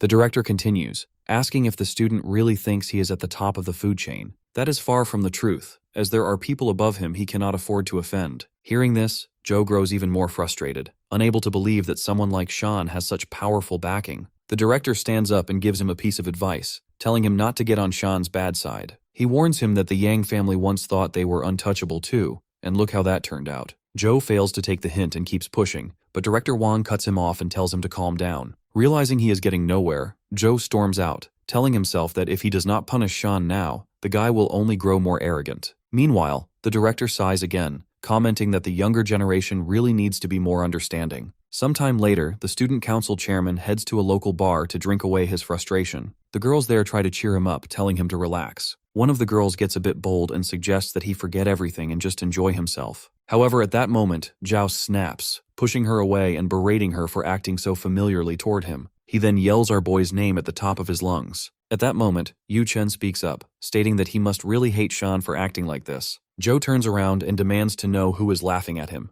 The blondie ignores the question and instead mentions that they share a common enemy. Putting the pieces together, the student council chairman asks what kind of beef Yuchen has against Shan. The guy avoids answering directly and instead asks if Joe is interested in putting that arrogant brat in his place. The chairman admits that Shan has strong connections, so dealing with him will not be easy. However, Chen reassures him that he has a plan and suggests they discuss it in detail. The next day, Shan is sleeping in class as usual while the baldy tries to wake him up. Just then, the teacher walks in and tells the class to settle down. Standing beside a new student, he announces that they have a transfer student joining them today. The familiar face does not bother hiding his identity and introduces himself as Yu Chen. Hearing that cursed name, Shan instantly gets alert and looks toward the front. Even though the guy has changed his appearance, our boy can still recognize the same sinister look in his eyes. He starts wondering what the hell Yu Chen is doing here. Meanwhile, the teacher looks around, trying to decide where to seat the new student. By coincidence, he spots an empty seat at the back of the class, right next to Shan. Yu Chen smiles and walks over to our boy and tells him to take good care of him from now on. The scene then shifts to Chen's mansion. Hearing some weird laughing sounds, the bodyguards rush into his room and ask if everything is all right. He tells the two of them to get lost and not to disturb him while he does his homework. In reality, he is making a flowchart on how to take down Shan once and for all while making him suffer. He tells himself that he will first put on a fake face and get friendly with him. After that, he will figure out all his weak points and endlessly torture him till he loses his mind. He starts monologuing to himself about his revenge, while the guards in the back wonder if their young master has finally lost it. The next day at school, the students are at the track course as they prepare for long-distance running. The blondie recalls that Shan has a really strong connection with justice, so this is the perfect setup for initiating his plan. The students get ready at the starting line, and as soon as the teacher gives the signal, they run off with our hero in the lead.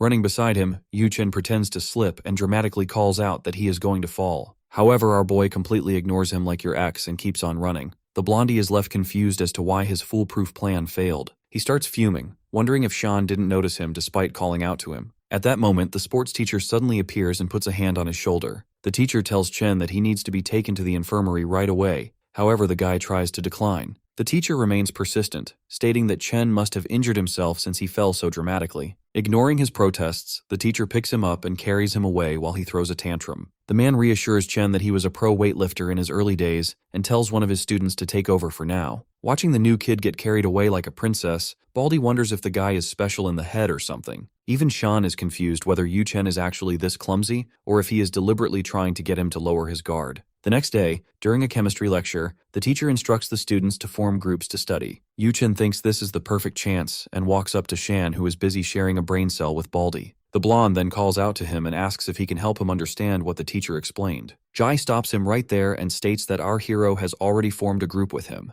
Chen tries to reason with him, but Baldy then announces that the number one leech to Shan is none other than him. Yuchen is flabbergasted by the response and wonders how someone can be so proud about sucking up to someone else. Deciding this isn't worth it, he apologizes, and the two go back to their experiments. Baldy even throws shade that if the new guy trips on flat ground, then he will easily break the ammonia bottles. That catches Blondie by surprise as he stops himself from shouting that it was his strategy. Getting more enraged by the second, Yuchen then makes a mental note and adds Jai to his hit list too. On the way back from school, Lin Shi tags along with Shan and keeps on yapping about random stuff. However, our hero is lost in thought, wondering what the hell Yuchen is planning by trying to get friendly with him. Because of that, he cannot let his guard down. Just then, strange voices coming from the side make the two stop in their tracks. Lin Shi wonders if there is a fight, but Shan decides to walk away, not wanting to get involved. Two thugs are shaking down Yuchen and demanding that he pay a tax for passing through their territory. Having taken drama lessons from Timu, he claims that he is a broke noob and yells for someone to save him. Lin Shi asks Shan if he is really not going to do anything, but our hero is more focused on food, and mentions that a stall is selling grilled sausages ahead. Yuchen starts panicking, wondering if our hero really didn't see any of that.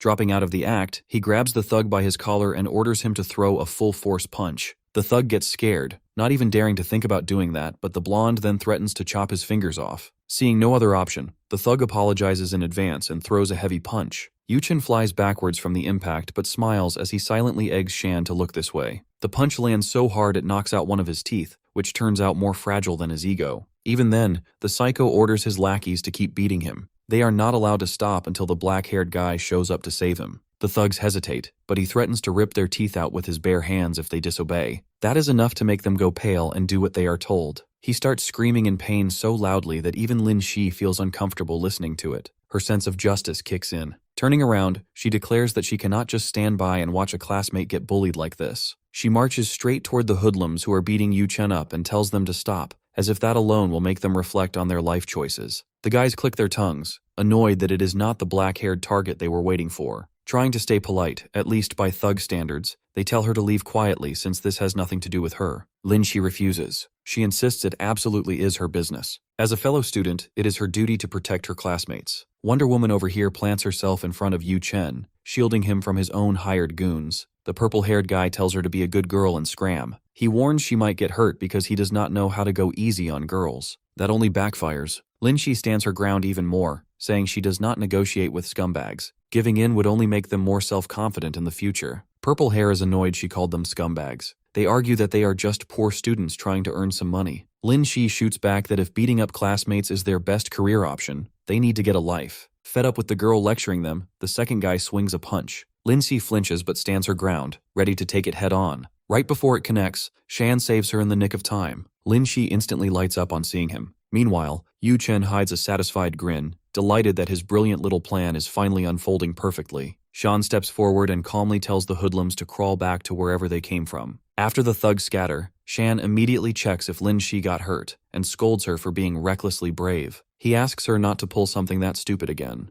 Yuchen suddenly cuts in as he expresses deep gratitude for being saved. He puts on a flawless act, claiming he is just a poor transfer student who became an easy target because he has no friends yet. The performance is so convincing that it successfully touches Lin Shi's heart. Without hesitation, she tells him to come to her anytime if he gets bullied again. With a warm smile, Shan also tells him he can reach out whenever he wants, since they are classmates after all. On the inside, however, he is burning at the thought of this creep trying to get close to his girl. Yuchen happily shakes his hand. Beneath those polite smiles, two separate flames of revenge quietly rage, each waiting for the right moment to explode. In the coming days, Yuchen gradually inserts himself into Shan's circle. He does nothing openly suspicious, but Shan refuses to lower his guard for even a second. One morning, the blonde guy casually suggests they grab drinks after school. His overly friendly behavior makes Jai think he is trying to steal his position as Shan's right-hand man. Yuchen gets yelled at, but he swallows his pride and keeps pushing forward, determined to get closer no matter the cost. After school, he even waits for Jai outside his house. Baldy is stunned to see this pest crossing every possible boundary by tracking him home. When he demands to know why he is standing at his front door, Yuchen explains that he hasn't been bullied since he started hanging around him and Shan. As a thank you gift, he hands over a brand new PS5 Deluxe. The struggling student has never seen something that expensive up close before. For a brief moment, his hate for the pest disappears. Throwing an arm around Jai's shoulder, Yuchen casually asks how close he really is with Shan. Jai proudly shares they are closer than most brothers. Yuchen then asks, almost innocently, what Shan likes to do in his free time. Without thinking much, Jai reveals that Shan mostly trains and manages his security company. At that moment, he realizes how suspicious this line of questioning sounds. The guy practically radiates a shady aura. Yuchen laughs it off and claims he is simply curious because he wants to learn how to run a side hustle himself. Later, my guy is completely gobsmacked when his buddy shows off a brand new console. He flat out refuses to believe Jai got it legally and accuses him of stealing his dad's credit card again. Concerned, he asks if getting his bumper scarred for life last time did not teach him anything. Jai starts sweating just remembering that beatdown. He admits that even his bottom of steel does not have the durability to survive another round of belt lashings. Then with pride, he declares that he got the console completely free. He copies the way Yuchen practically begged him for details about Shan's investments in exchange for the gift. With dollar signs flashing in his eyes, the idiot shamelessly admits he sold out. Even then, he insists he knows it looks suspicious that Yuchen suddenly wants to learn about his business. Apparently, the guy claimed he wants to study how to hustle. Jai follows the bro code and tells him he would never leak anything important. Hearing that, Shan's faith in his friend is half restored. Jai shamelessly brags that he is basically the king of draining people dry. He adds that the young master invited him to a special spot near the river to drop the info. Shan casually asks what time they were supposed to meet. Jai grinds the gears in his smooth brain and mentions it was about 2 hours ago. Bro calmly admits he never planned on showing up anyway. Laughing, the savage says Yuchen is way too annoying to deal with, so he decided to ditch him. Hearing that, our boy hopes the guy does not wait too long and gets sick. The weather has been freezing lately. Speaking of freezing, Yuchen is currently sneezing nonstop by the riverside, shivering from head to toe. He wonders why his informant is so late. Concerned, his bodyguard steps out from the bushes and quickly wraps a coat around him to keep him warm. The ungrateful blonde immediately snaps at him. He reminds the man that he is supposed to be a bodyguard, not a babysitter hovering around him like a helicopter. If Jai saw this, the entire plan would fall apart.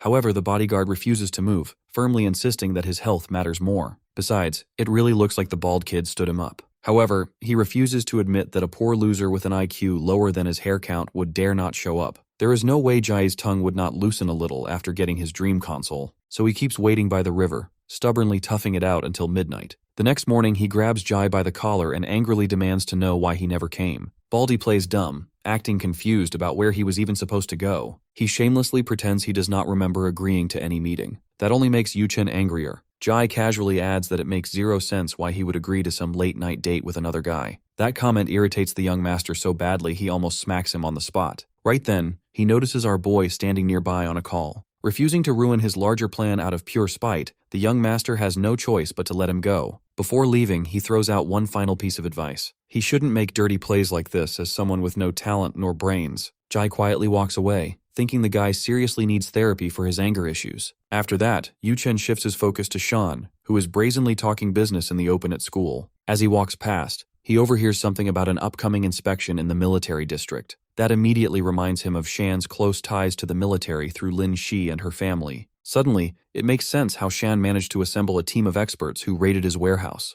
Like a budget snake from Metal Gear Solid, he thinks his target has no idea he is eavesdropping. That illusion shatters, though, when he sneezes loudly enough to alert everyone in a 6-mile radius. Realizing he has been exposed, he immediately sprints off, convinced he just uncovered the scoop of the century. Watching the snake crawl away, Shan's homie jokes that he looks like a debt collector is chasing him down. Our boy grins and remarks debt is something Yuchen owes a lot of, leaving Ji confused. In his previous life, the Chen family's young master was like an unbreakable tree towering above him. Now, he is nothing more than a twig Shan can snap in half. Still, he does not plan to let him off that easily. To pay back all the suffering he owes, he intends to drag the guy and his entire family down to their knees. They will beg him for forgiveness. Later at the Chen family mansion, the young master throws a hissy fit. He orders his servants to dig up every single asset and anything owned by Shan. That includes his transfer history with the Lin family. If you follow the money trail carefully, you can uncover everything about your target's operations. His bodyguard cautiously suggests that this decision is too hasty, especially after the higher-ups already chastised him for the warehouse failure. Fuming with anger, the young master tells him to stop making lame excuses. Even then, the bodyguard stays firm, reminding him that the police director has his eyes on every move they make. Not only that, he points out that it was not exactly cheap to buy Shan a fake identity and get him admitted into school. Yuchen explodes, furious that the only thing his bodyguard seems to care about is money. He yells that worrying about money is something peasants do.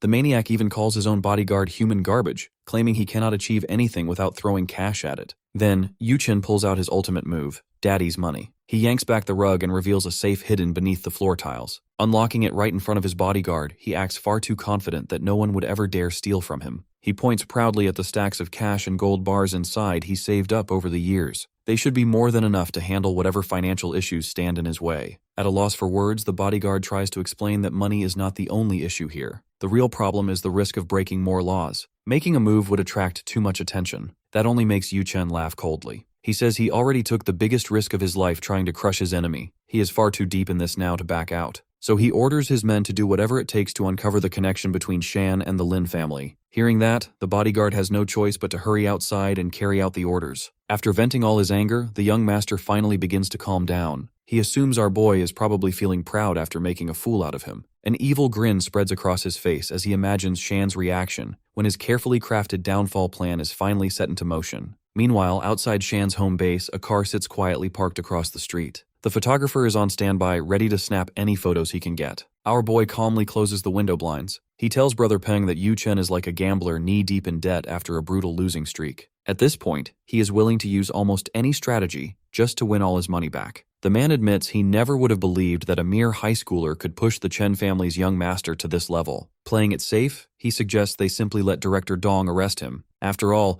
Yuchen is practically a criminal already. Our boy explains that his way of thinking is too simple. When someone from a deeply rooted family like the Chens becomes a target, the law alone cannot truly touch them. Worst case, they could even buy a brand new identity and live as if nothing ever happened. Even if they eliminate Yuchen's threat, his family will simply create another one, and that replacement might be even more dangerous. If you try to eliminate a snake, you will get hurt if you fail to finish it in a single strike. The most effective way to deal with a snake is to start by removing its fangs. Then you strip it of everything and make it so useless that even its own family abandons it. Following that analogy, Shan pulls out a map of the suburban area. His plan is to stage a false inspection and spread word that the military will be present. When Yuchen overheard him on that phone call earlier, Shan is confident the desperate young master's first instinct was to cut off his connection to the military and to Lin Jingbang. The plan sounds solid to Brother Peng, but he feels that overhearing a single phone call was probably not enough bait. Shan already expects that concern. He says they will plant even more bait to hook their target tighter. As it happens, he knows the perfect person to help with that. The best bait for Yuchen is someone he believes is completely under his control. Hearing that, Brother Peng looks at him carefully and asks if he is truly serious about using Baldy as bait. Our strategist explains that Yuchen has been trying to manipulate Ji from the very beginning, hoping to use his homie against him. A carefully leaked piece of news coming from his best friend is guaranteed to rile the young master up. That idea does not sit well with Brother Peng, because Jie is still an innocent student who will have to live with Yuchen's retaliation afterward. However,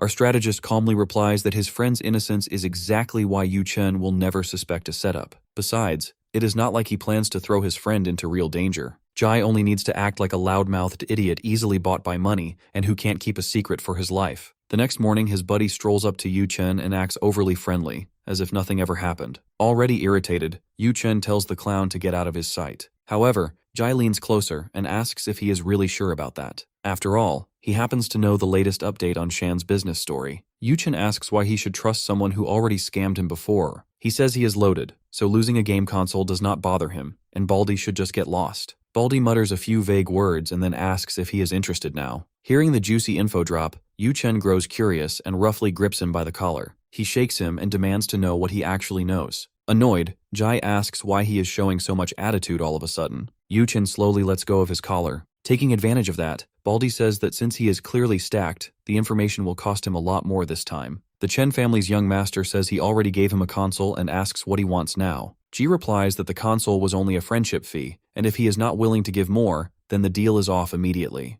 As Baldy turns and begins to leave, Yuchen thinks that in the past, he could have crushed someone like him easily. Now he is stuck while this guy shamelessly takes advantage of him. Jai throws out that he thought he had deep pockets, but in the end he is just a broke hobo. Suddenly, the desperate young master stops him and asks what he wants this time. Baldy says he wants the new iPhone because he has heard a lot about it recently. He always wanted to buy it but never had the money. Yuchen smiles and says that is just a small matter for him. He starts transferring the money, and Baldy reminds him to focus so he does not send it to the wrong account by mistake. After that, Yuchen asks if the amount is enough now. In his mind, he recalls that Shan once said he is petty at heart. Baldy tells him that Shan asked him to cover for him because he will not attend classes for some time due to company work. Jai then asks what exactly is going on. So Yuchen explains that Shan is heading to the western part of the city because the military plans to inspect his company soon. Apparently they want to build some kind of large logistics center there. Hearing this, Yuchen thinks everything matches, because it is the same information he heard while eavesdropping on Shan's phone call earlier. After that, the young master asks Baldy if this is some kind of trap.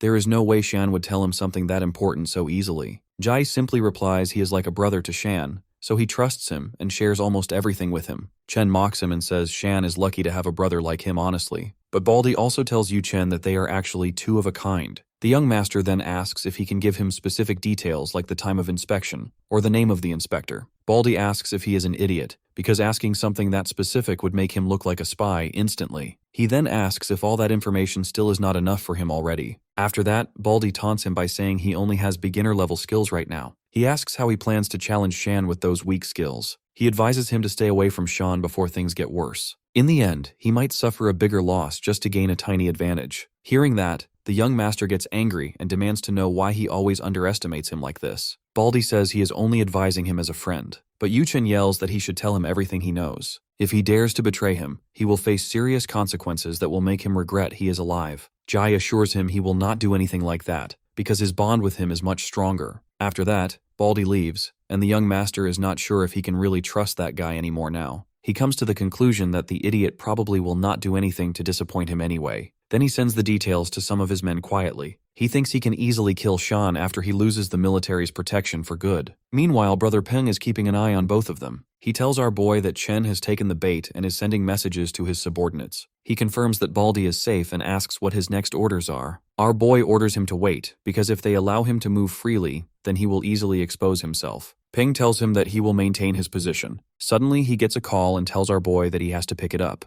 When he picks up the call, he hears something which he couldn't believe, and it leaves him in a state of shock. He says that he is on the way and will reach the location soon. It turns out that his little brother's condition is deteriorating and he was admitted to the hospital. The man anxiously waits outside while the doctors operate on his brother. He has a critical condition and is fighting life and death. Soon the doctor comes out of the room and asks if Bai Fei's family is here. Bai Peng tells them that he is his older brother. The doctor tells him that his brother's condition has taken a bad turn. They show him the scan of the heart and tell him how his congenital condition has gotten complicated. Hearing all this, Bai Peng asks the doctor what he is talking about because he was told that they can delay the treatment. But the doctor tells him that this is a rare case and complications happen in the field of medicine. Bai Peng asks the doctor what will happen to his brother if he isn't treated. The doctor replies he will only have 3 months to live. Hearing that Bai Peng is shaken to the core, the doctor explains to him that the normal surgery only has a 30% chance of success in this case. He asks him if there is any other method. So the doctor explains that a new drug has been launched in the market. They can use that drug in surgery to raise the success to 80%. Bai Peng's face lights up a little, and he quickly asks how much the drug will cost him. The doctor explains that his brother needs 3 full treatment courses, and with the surgery and other costs, it will go beyond the price of 2 kidneys. Hearing that, he feels terrible, but the doctor adds that he might have another option to help him out. While handing him a card, the doctor explains he knows someone who can supply generic versions of the drug. It will have around 70% of the original effect, and the cost will be much lower than expected. Of course, going this route means taking a risk on the quality of the medicine. Right at that moment, our boy shows up and grabs Bai Peng's hand firmly. He tells the doctor they will go with the real medicine. He wants the best treatment plan along with the best ward available. He makes it clear they are not cutting corners, because money is not the issue here. The doctor thinks he is not serious and asks if he even understands how much this will cost. Acting like it is nothing, our boy pulls out his checkbook and writes a check for 1 million on the spot. He says this is just the advance, and if it falls short, he will cover the rest later without hesitation. The doctor is stunned, but our boy tells him it is valid and already sealed. Brother Peng tries to stop him, saying he cannot accept this, but Sean tells him to just calm down. He tells him to focus on what actually matters right now, because money can always come back again later. But if his brother dies, then he is gone for good,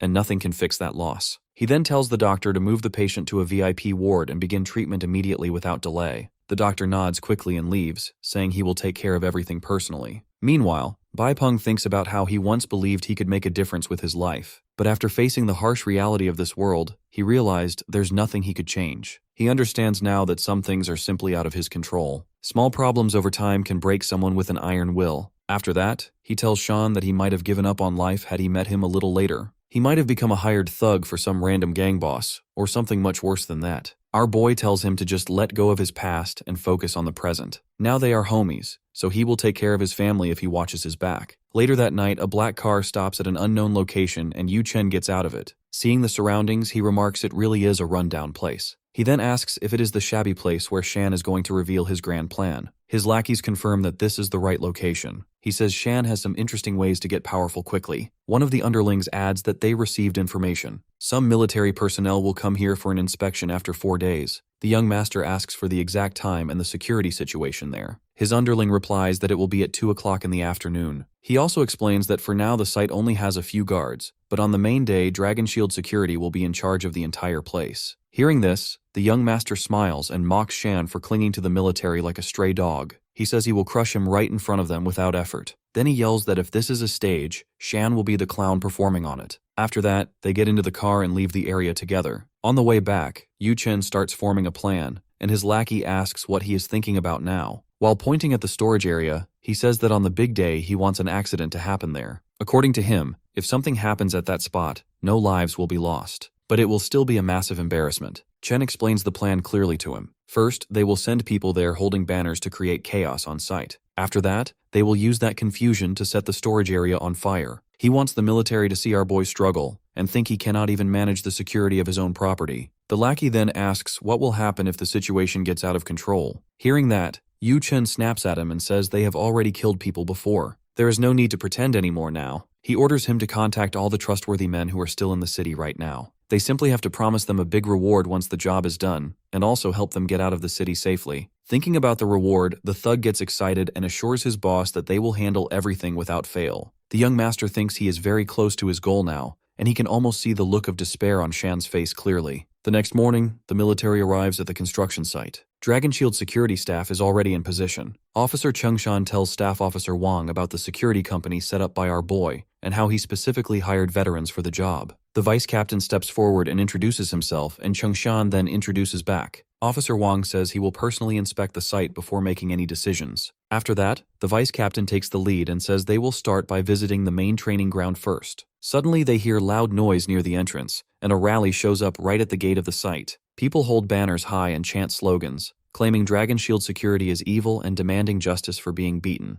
A man pushes forward from the crowd on crutches. He claims the Dragon Shield security members beat him badly, and he wants revenge for what happened. Then a woman steps forward and says her son was beaten by them as well. She demands the police arrest the violent group. Seeing all this, Officer Wang turns to Chengshan and asks what exactly is going on here. Chengshan replies that he has no idea about any of this. Both of them then look toward the vice captain, but he also denies everything clearly. He says they are lying, because his team could never do anything like that. Chengshan says he believes them without hesitation. The man on crutches suddenly rushes forward and shouts that Shan is a mafia boss who should be crushed by the iron fist of justice. Seeing the situation escalate, the team prepares to respond, but Chengshan quickly stops them. He says if they fight back now, it will only make the accusations look real. The vice captain stands there, unable to process what is happening. Meanwhile, back at the school, Yu Chen watches everything through a live stream. He thinks the whole situation looks very convincing. Finding it hilarious, he wonders how Shan will react to the mess he made. But he is caught off guard when he sees our boy chilling in the cafeteria, calmly eating his lunch like nothing is happening at all. Our boy casually stuffs another rice ball into his mouth while scrolling through Instagram. Matching his laid-back aura, Ji leans over and asks what has him watching so seriously. Sean grins and loudly starts talking about an epic boxing match, making sure his voice is just loud enough for Yu Chen to hear. The dude cannot believe the audacity of this guy watching boxing highlights, while his company is supposedly getting dragged through the mud. Just then, strange noises crackle through Yu Chen's earpiece. His face goes blue like his balls when he checks the live feed. The police have arrived on the scene way too quickly. Officers move in fast and immediately detain one of the victims. Suddenly, the director calls the man by his real name. The director questions how his leg supposedly broke, and he somehow received full treatment within just a few hours. The man starts sweating bullets as the officer effortlessly pieces everything together. The fake accident, the staged injuries, all of it is a stunt. Director Dong steps in looking completely in control, ordering his men to arrest every single slanderer. His squad rounds them up swiftly without causing any serious injuries. Even staff officer. He looks surprised at how rapid the police response was. At that moment, the seasoned veteran scans the surroundings. His eyes lock onto a silhouette standing high atop a nearby skyscraper. From there, one of Director Dong's men confirms that the entire incident has been recorded on tape.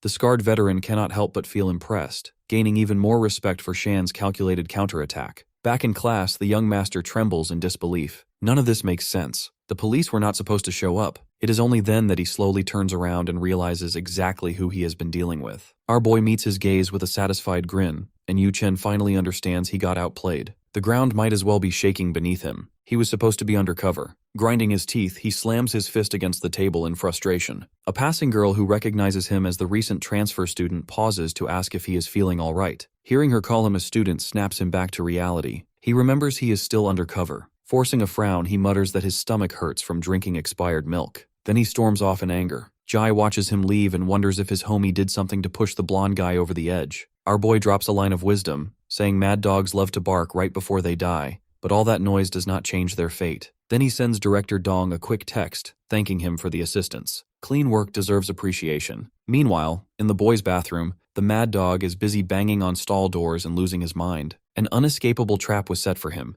and Shan does not even know who he is. That's what stings the most. He is convinced he never did a single thing to expose himself. His plan was flawless, or at least it should have been. Then it hits him. The only possible crack in his perfectly sculpted plan could be the one person, the right-hand man he bribed for information. He regrets that the foolish decision may have cost him everything. He gains an ounce of respect for his target. If even Shan's subordinates could trump his scheme, then maybe he underestimated them. Still, one thing does not add up. Baldy should never have known he intended to use his info to attack Shan's company. A disturbing thought crosses his mind that Baldy was the one pulling the strings the entire time. The idea makes him pause. Maybe his real enemy is someone far more dangerous than Shan. He laughs at himself, amused he was focused on the wrong person all along. Just then, someone knocks on the stall door and tells him to open up and come out already. Stunned, he quickly runs through a mental list of everyone connected to Shan, wondering who it could be. Getting cornered in a bathroom stall would easily top the list of most cringe moments in his life. A second later, the janitor's voice clarifies that he just needs to clean the stall and clock out for the day. Yuchen exhales in relief, realizing he is overthinking it. He steps out with a forced friendly smile and apologizes to the janitor for the inconvenience. Even the janitor starts talking down to him, advising the punk not to cause trouble for others. The humbled young master apologizes again and blames his constipation for the delay. Concerned, the gentleman janitor offers to escort him to the infirmary if he is feeling unwell. After that, Yuchen walks down the hallway like nothing happened, greeting a few passing girls like he did not just have a meltdown 5 minutes ago. Immediately, the girls start grinning from his contagious smile. To them, he looks like a cute puppy who cures depression with nothing but that bright, cheerful face. Yuchen almost dies of embarrassment, realizing that the whole point of building this bubbly persona only earns him pity from girls at best. The real reason he keeps up the act is still out there. Later at the inspection site, an officer confirms to Dong that they have apprehended all the troublemakers.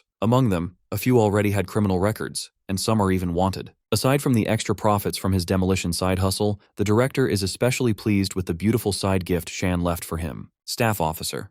He notices the pride practically glowing on his face. The man stays humble, saying it is all thanks to his lovely friends from Dragon Shield Security who tipped him off ahead of time. Just then, Brother Peng loudly offers his thanks from behind, intimidating him with his massive size. After that, the captain remarks that their company's methods are truly impressive. With business wrapped up, they move on to the next inspection site. Director Dong immediately updates our boy that he shared the credit for the 3 wanted vigilantes they caught. The only loose thread left is Yuchen. He suggests summoning him straight to the office. However, Shan has other plans. He wants to let the mad dog roam free for a few days before finally putting him down. Even so, it bothers him that the dog did not show up at school. He checks his house and his mom's shop, just to make sure nothing suspicious is happening. There are no movements around Lin Shi's house either. That only makes him more doubtful about what Yuchen is plotting. An egoistic nutcase like him would never just sit at home and cry after being humiliated this badly. Later that day, Ji is dozing off after class. Our boy wakes him up. His homie grumbles in annoyance that he is still groggy after barely sleeping the night before. Sean gives him a serious warning to stick to his usual route home. It is dangerous for anyone connected to him now that Yuchen's location is unknown. The guy is probably lurking somewhere, waiting for a chance to strike. That night, he eats dinner with his mom, but his eyes never leave his phone. The areas outside his house, Lin Shi's place, and his mom's shop all remain completely clear, almost too clear. His mom notices how stressed he looks, so she asks him if there are troubles in his company. When he denies it, she suddenly scares him with a loud shout, telling him to stop wasting his eyes on his phone and just enjoy eating her cooking. She remains the only woman who can truly terrify him in his second life. But then he is forced to ignore her, because he is getting an untimely call from Jie. A call at this hour is not normal for him, and he immediately has a bad feeling that something happened. As soon as he picks up and asks his buddy if everything is all right, he hears crying on the other end. Jai sobs as he tells him that his mom has been abducted. Hearing that, Shan shoots up from his chair and demands to know exactly when it happened. Sitting alone at the dinner table, his buddy explains that when he returned home, the front door was wide open. The furniture was scattered everywhere, and he could not find his mom. Only a note left by the kidnappers. Sean asks what is written on it. His boy reads aloud that they want him to show up alone at the old brick factory in the suburbs. No weapons, no police, or he will get his mom back without her soul. Our hero immediately remembers that the factory is one of Jinhu's properties. The place was sealed off long ago after Operation shut down.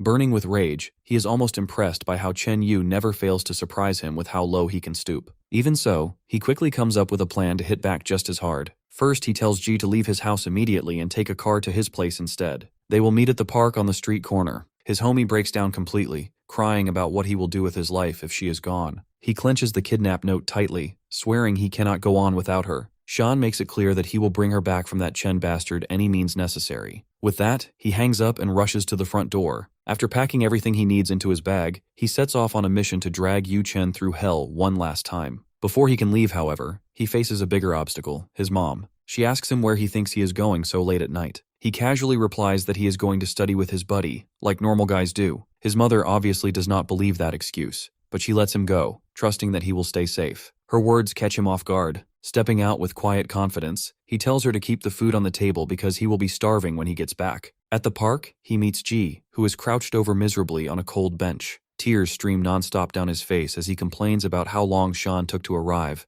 reminding him again and again that his mom's life is in serious danger. Shan calmly reassures him and quietly asks for the note. He studies it carefully under the dim park light and quickly notices that the text is not handwritten. It's neatly printed out. His homie asks in confusion why his family was even targeted in the first place. They have never messed with anyone, and the most offensive thing he has ever done is talk trash in Counter-Strike. Gio is completely stunned when Shan finally admits that his family was targeted because of him. Chen Yu is the Chen family's next heir, and Shan has been openly clashing with him for quite some time now. As revenge for everything that happened between them, Shan kept humiliating him repeatedly without holding back. He should have dealt with that guy properly when he still had the clean chance. The kidnapping of his mother is entirely his fault, and for that alone, he feels genuinely sorry. Suddenly, his buddy tells him to stop with the lame excuses. His boss, Shan, is supposed to be the confident one who takes responsibility by actually fixing the problem. Instead of hearing an apology right now, he would much rather see Yu Chen face harsh justice. Jai adds that Shan is the most savage guy he knows, and above all, his best friend.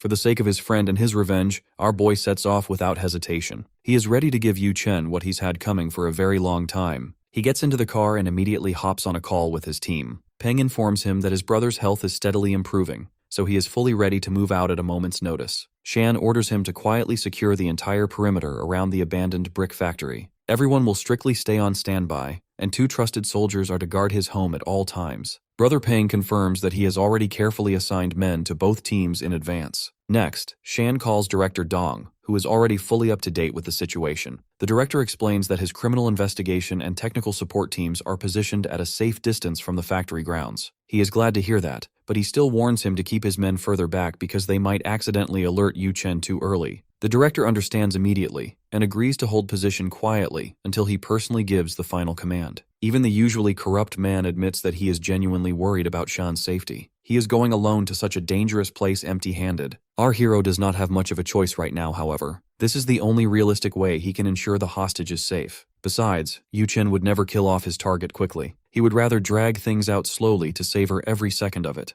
The director says he believes in him because he knows Sean always has a plan for everything. Sean does not feel fully at ease about that. His plan to make Yuchen suffer like a dog and bully him did work, but only on the surface. At the same time, he underestimated his enemy, and now he is walking straight into the trap. He tightens his grip on the steering wheel, frustrated that even now he hasn't changed anything meaningful in his new life. Then it hits him what would happen if something goes wrong with Auntie Dung. Living after that would not be possible for him. Every time he sees his friends crying, or even when he looks at himself in the mirror, it would stay with him. That is why he refuses to let this fail. He takes a slow breath in and forces his mind to focus on the situation. On the radio, his team reports that there are no cameras at the brick factory. However, they also detect heat signatures that could be Yuchen's men holding position for an ambush. He asks for their exact positions, and they respond that they will surround the area from 3 separate angles. After hearing that, he orders Team 2 to stay on standby no matter what happens. Meanwhile, Team 3 is told to wait and move in immediately on his signal. He pushes the gas down and drives at full speed until he reaches the location. Outside the brick factory, he steps out of the car and looks up. His sharp eyes catch a small reflection in the window, likely Yu Chen or one of his men watching from inside. From above, the young master watches and feels satisfied that his target really came alone, just as he demanded. His bodyguard is not as confident and warns that this could be bait, and they might end up getting surrounded instead. Yuchen just grins and says that much is obvious. But this time they hold the advantage. They have a hostage Shan cannot ignore. The poor woman tied up with ropes and duct tape over her mouth quietly whimpers. The blonde bastard asks her if she is happy, since her son's friend came all the way just for her. He laughs like a psycho, already enjoying the outcome. He eagerly waits for Shan's reaction, which is the only thing that matters right now. In his mind, this is his stage now, and Shan will follow the role he already wrote. On a nearby table, C4 is already wired and set, ready to go off at any second. Outside, Shan speaks quietly through the radio and informs Brother Peng that he is about to head in. The man replies one last time that the team will break in if there is no signal within 3 minutes. Shan does not respond again. He moves forward into the dark factory, scanning every hiding spot as he steps forward. Suddenly, Yu Chen appears and asks if he needs some light. A play does not look good if the stage is not well lit. Shan tells the guy to stop yapping like an idiot and demands to see his hostage. Not disturbed by his insults, Yu Chen claps his hands to begin his script. A set of studio lights nearby turn on and shine a spotlight right onto Auntie Dung. The blonde villain orders Shan to play along if he wants her to be breathing by the end. He points to a red circle painted on the ground, and our hero steps inside. Without hesitation, he remarks this is nothing, and he is prepared for anything he can throw at him. Seeing that, a satisfied smirk flashes across Yu Chen's face. He says a good show takes time, and they are not even finished introducing all the actors yet. He then presses a remote, causing a nearby shutter to open. Shan's eyes go wide when he sees the person tied up to a chair inside. He is dumbfounded because he does not even recognize who this random old man is. His adversary makes a sharp observation that he is confused and reveals that the man is the school janitor. Our MC side eyes him in confusion,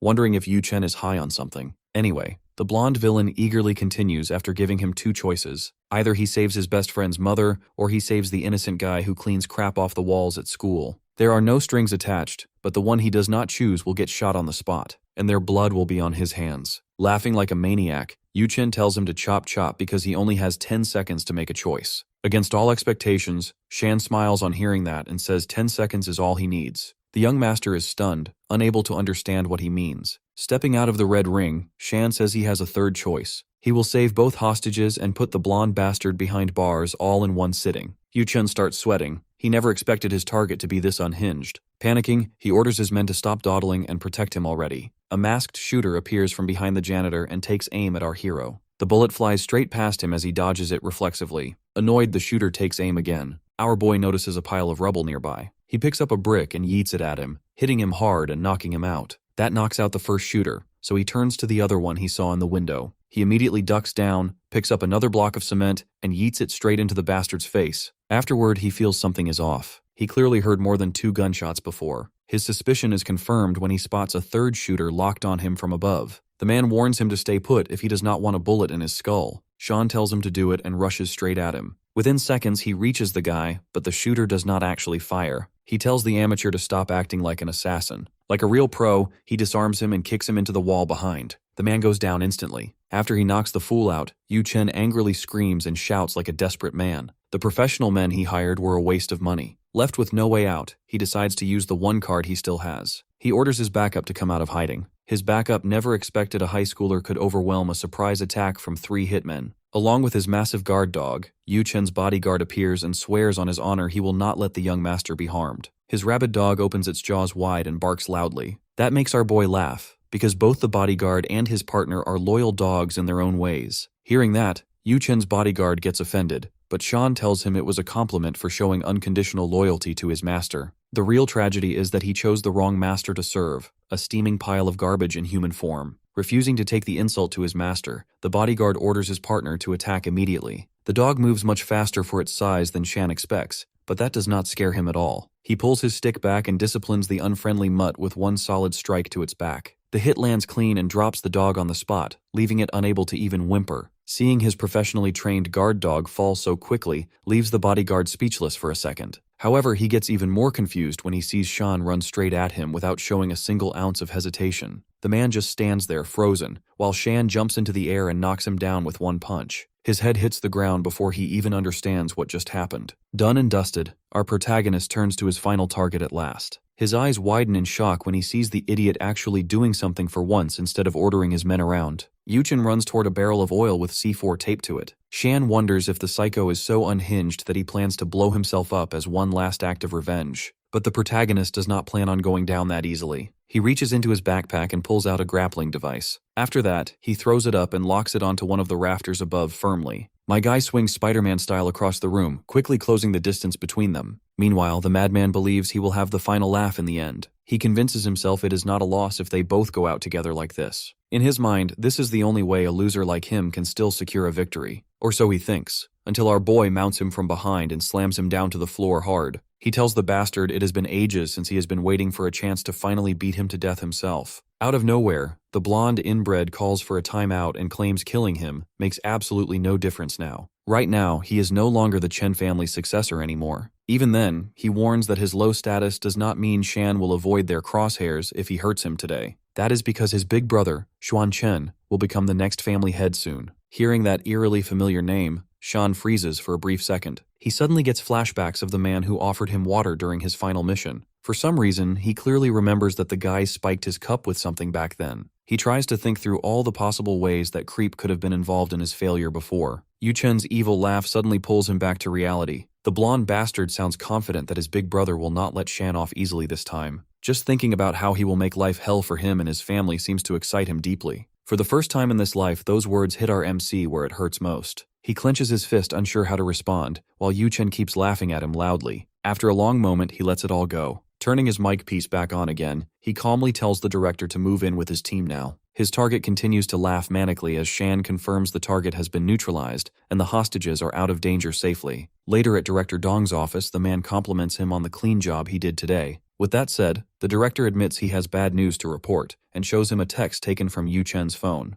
In those chats, our hero starts to sweat when he sees the one name he fears most, Xuan Chen. The message is a request from the Chen family successor, asking for Shan's information in case Yuchen's hostage plan fails. Meanwhile, at the Chen family mansion, a guy calmly analyzes the data gathered on our protagonist. He finds his life absolutely fascinating and begins taking a deep interest in every detail. Because of that, he comes up with an idea of getting closer to him personally. He immediately takes out his phone and orders his men to stage a scene for him. He wants to meet Lin Shi by coincidence, but it must look completely natural. Next, he also plans to enroll in Shan's university through special seats next semester. He grows eager with every second to see who his disappointment of a brother actually lost to in the end. In his eyes, dominating your enemy is quite simple. To beat a dog down, you must first know its owner. Back at the police station, Peng warns him to watch out for the glass door as he walks blindly with his eyes glued to his phone screen. He takes one glance at his partner, who is celebrating Yuchen getting a sentence of 15 years in jail for his crimes. The guy thinks they can finally breathe easy after everything,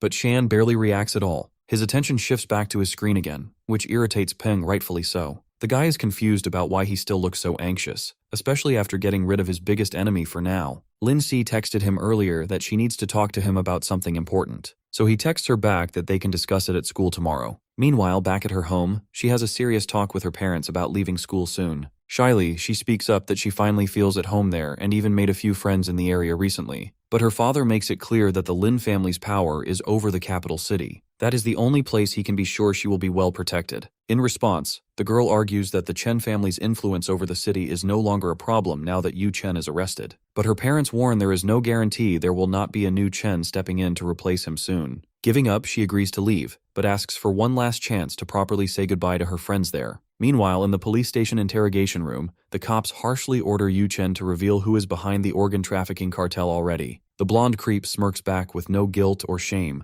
treating them like clowns in a circus act. He repeats what he's been saying from the start: he has nothing to say to the popo. That really ticks the officer off, who thinks he is a boiling pig, unaware the water is heating around him every second. The officer states his family will not be saving him this time, so there is no use trying to resist anymore. With proven charges of organ trade and kidnapping, the only way he can shorten his sentence now is to snitch on his crew. Yuchen finally decides to confess something at last. Without a single care, he says he needs to take a dump right now. The officer replies he can squeeze one out later, after he squeezes out a confession from that dirty mouth of his. The guy refuses again, so the officer snaps that he can do it in his pants for all he cares. His partner quickly calms him down and reminds him the boy still belongs to a powerful family behind the scenes. There is no telling how they will retaliate if the powerful people backing him will retaliate later. Hearing that, the officer changes his tone. He tells his partner to let the kid go, but never let him out of sight the entire time. His partner warns the young master to make it quick and not try anything dumb. Inside the restroom, the janitor turns out to be an insider who has a message for him from the family head. Yuchen waits anxiously in silence, knowing what happens next will decide his fate. The message is simple. His single wish will be fulfilled if he stays a good boy and fully admits to his crimes. He bites his lip in frustration at the painful request placed in front of him. After thinking it over carefully, he declares that he agrees to the family's offer without hesitation. His only condition is that Zhangshan goes through the kind of suffering that will make him wish he was never even born. Recording his twisted wish, the messenger calmly confirms he will pass on the message exactly as spoken. With that, he hands over a small folded piece of paper to him and quietly wishes the young master good luck. The next day at school, Baldy is surprised to see a letter from Lin Shi in our boy's hands. He jokes that it is a love letter. It turns out to be a formal invitation to her birthday party instead. His friend immediately lights up, saying this is his big chance to impress her. Bro asks what he plans to give as a gift. The guy destined to stay forever alone throws in some advice, saying girls like two things in gifts: something expensive and something meaningful to them, like custom jewelry or a high-class fragrance. Our boy tells him he already has the perfect gift in mind for her. That makes his buddy curious, and he tries hard to get it out of him. However, Shan says it will be revealed on the day of the party itself. Plus, it wouldn't be a surprise if he spoiled it now, would it? That makes Jai a bit upset because now he has to wait for the surprise like everyone else, even though he is Shan's best friend. Anyway, Shan feels uneasy about what Lin Shi wants to talk to him about. He has been getting bad vibes ever since she texted they needed to talk. He hopes it is just him overthinking things. On the day of the party, many high-class guests arrive, each of them bringing expensive gifts. Just watching them, Jai starts to feel out of place in his yee-yee outfit. On the other hand, our boy looks sharp and confident in his freshly tailored two-piece suit. At the entrance, he shows his invitation and tells the guard that the homeless guy standing next to him is his +1. After that, the staff welcomes them inside the banquet hall, where guests are being served premium wine. Since he received a special invitation, the butler personally leads him to the VIP room. Once inside, Jai completely loses it when he sees the kind of expensive food he has only ever imagined before. He has not eaten for the past 24 hours, just to make sure he has enough space to enjoy everything. Shan casually tells him to take it slow before he ends up regretting it later. Right then, a well-dressed man approaches and greets him in a formal tone. The man compliments his outfit, saying it suits someone of his reputation well. With his mouth full of cupcakes, Baldy looks over and wonders out loud who this overly fancy rich guy is supposed to be. The guy introduces himself, saying he is the birthday girl's cousin, Lin Jun. He offers a polite handshake, and our boy replies the pleasure is his. He stays humble and says his reputation is nothing special, just small achievements here and there. Lin Jun does not hold back and says crushing Yu Chen on his own turf is anything but small. He adds that he likes making friends who are capable and actually have valuable skills. But he also says he does not trust rumors and prefers to see proof with his own eyes. On that note, Lin Jun suggests they entertain the guests with a fun little archery game in the range at the back garden. To make things more interesting, he proposes they place a bet on it as well. Out of nowhere, Jai jumps in and says they should not be competing on a special day like Lin Shi's birthday. That does not stop Lin Jun from mocking him. He sarcastically questions if Shan is backing out or if he thinks a game like this is beneath him. The rich boy's bold provocation gets a reaction, and Shan accepts the challenge without much thought. He asks Lin Jun how he wants to run the match,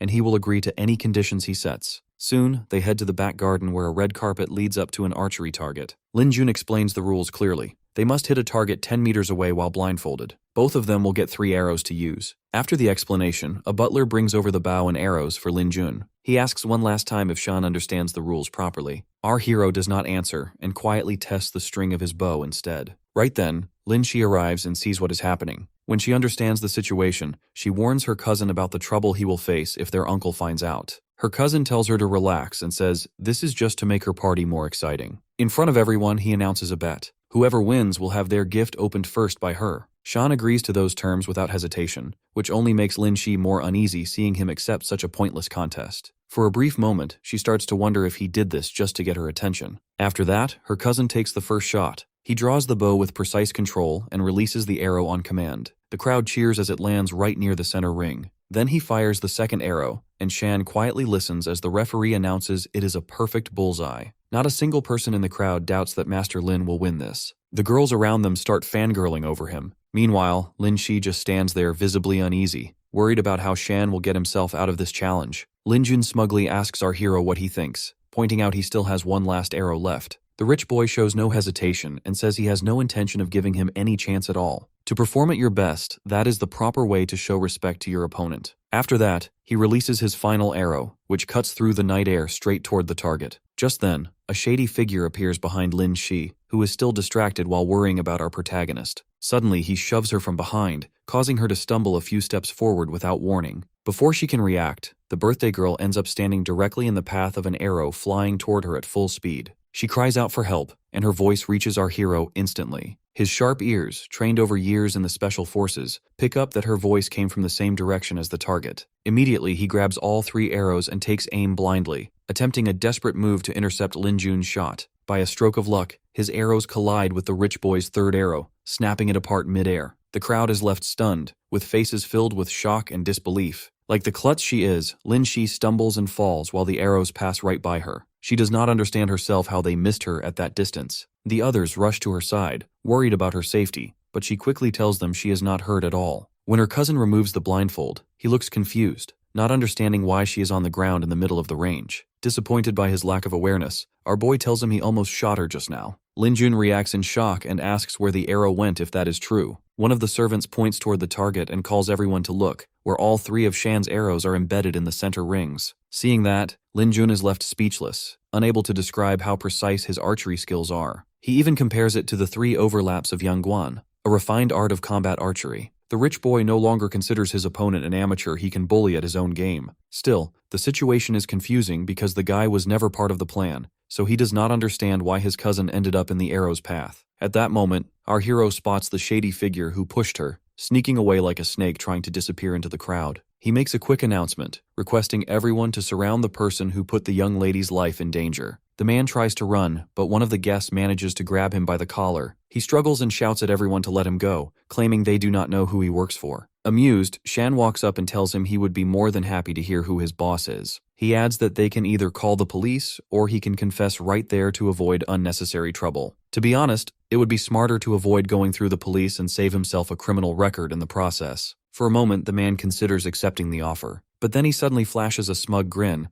like he is looking at everyone as fools, and bites his lip. Shan immediately recognizes from experience that the bastard was hiding poison in his mouth in case of capture. Within seconds, the hitman starts choking, foaming at the mouth, and collapses lifelessly on the ground. Panic spreads as people shout that they should call an ambulance and that he might still be saved. Meanwhile, Shan leans closer to get any useful information. But the dying man forces out one last message before going silent. He has friendly regards from his boss, Yu Chen. After that, he dies on the spot. That leaves our boy thinking how his enemy managed to send a hit even from inside a detention center. Back in his cell, the third Chen brother laughs quietly to himself while looking at a razor blade. A dry chuckle escapes him as he mocks his brother's stingy nature, not even bothering to send proper poison like potassium chloride to make things clean. While the guard sleeps outside, unaware, Yu Chen prepares to make the Epstein exit from inside of his cell. At that moment, he remembers his childhood, when he was just a wee little psycho crushing butterflies in the garden just for fun. He felt real disappointment when he failed to crush those helpless little insects back then.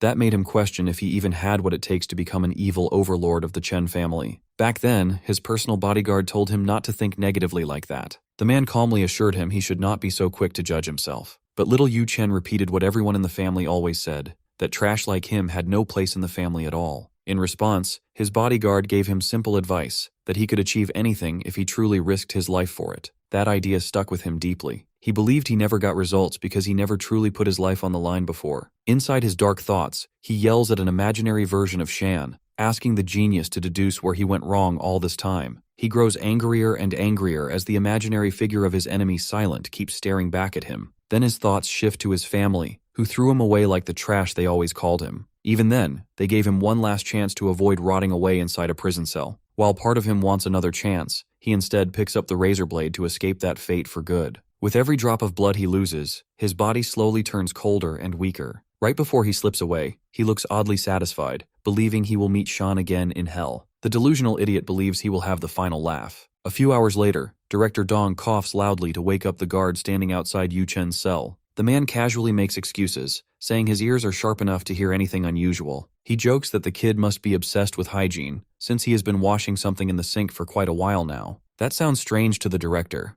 and the guard suddenly notices something wet under his superior's shoes. His face turns pale when he realizes the dark red stain looks exactly like blood. The man starts panicking, confused about how blood ended up there without him noticing anything at all. When he turns around, he realizes too late where it all came from. He starts yelling and blaming the guard for assuming everything was fine earlier. The director panics, knowing the Chen family's lawyers are already on their way to check on him. The two rush to open the door and quickly move inside. Their jaws drop in horror when they see the boy's cold body lying on the ground, surrounded by a pool of blood. They shout at him, trying to get a response, hoping he might still wake up somehow. The guard notices the tiny blade he used and quickly runs over to check his pulse carefully. After a moment, he lowers his head in regret and tells the director that he is already gone. Hearing that, the director realizes the legal team is not coming to save him anymore. Their real job is to clean up the mess he left behind. Without wasting time, Director Dong orders the useless guard to begin an internal investigation immediately. He tells him to check everyone who had contact with Yu Chen, or even came close to him at any point. After the guard leaves, the man feels a rare sense of unease, thinking about how the Chen family could discard their own son so easily. Back at the birthday party, Lin Jun walks over with drinks and asks our boy to have a talk with him. He admits that he may have done something bad earlier,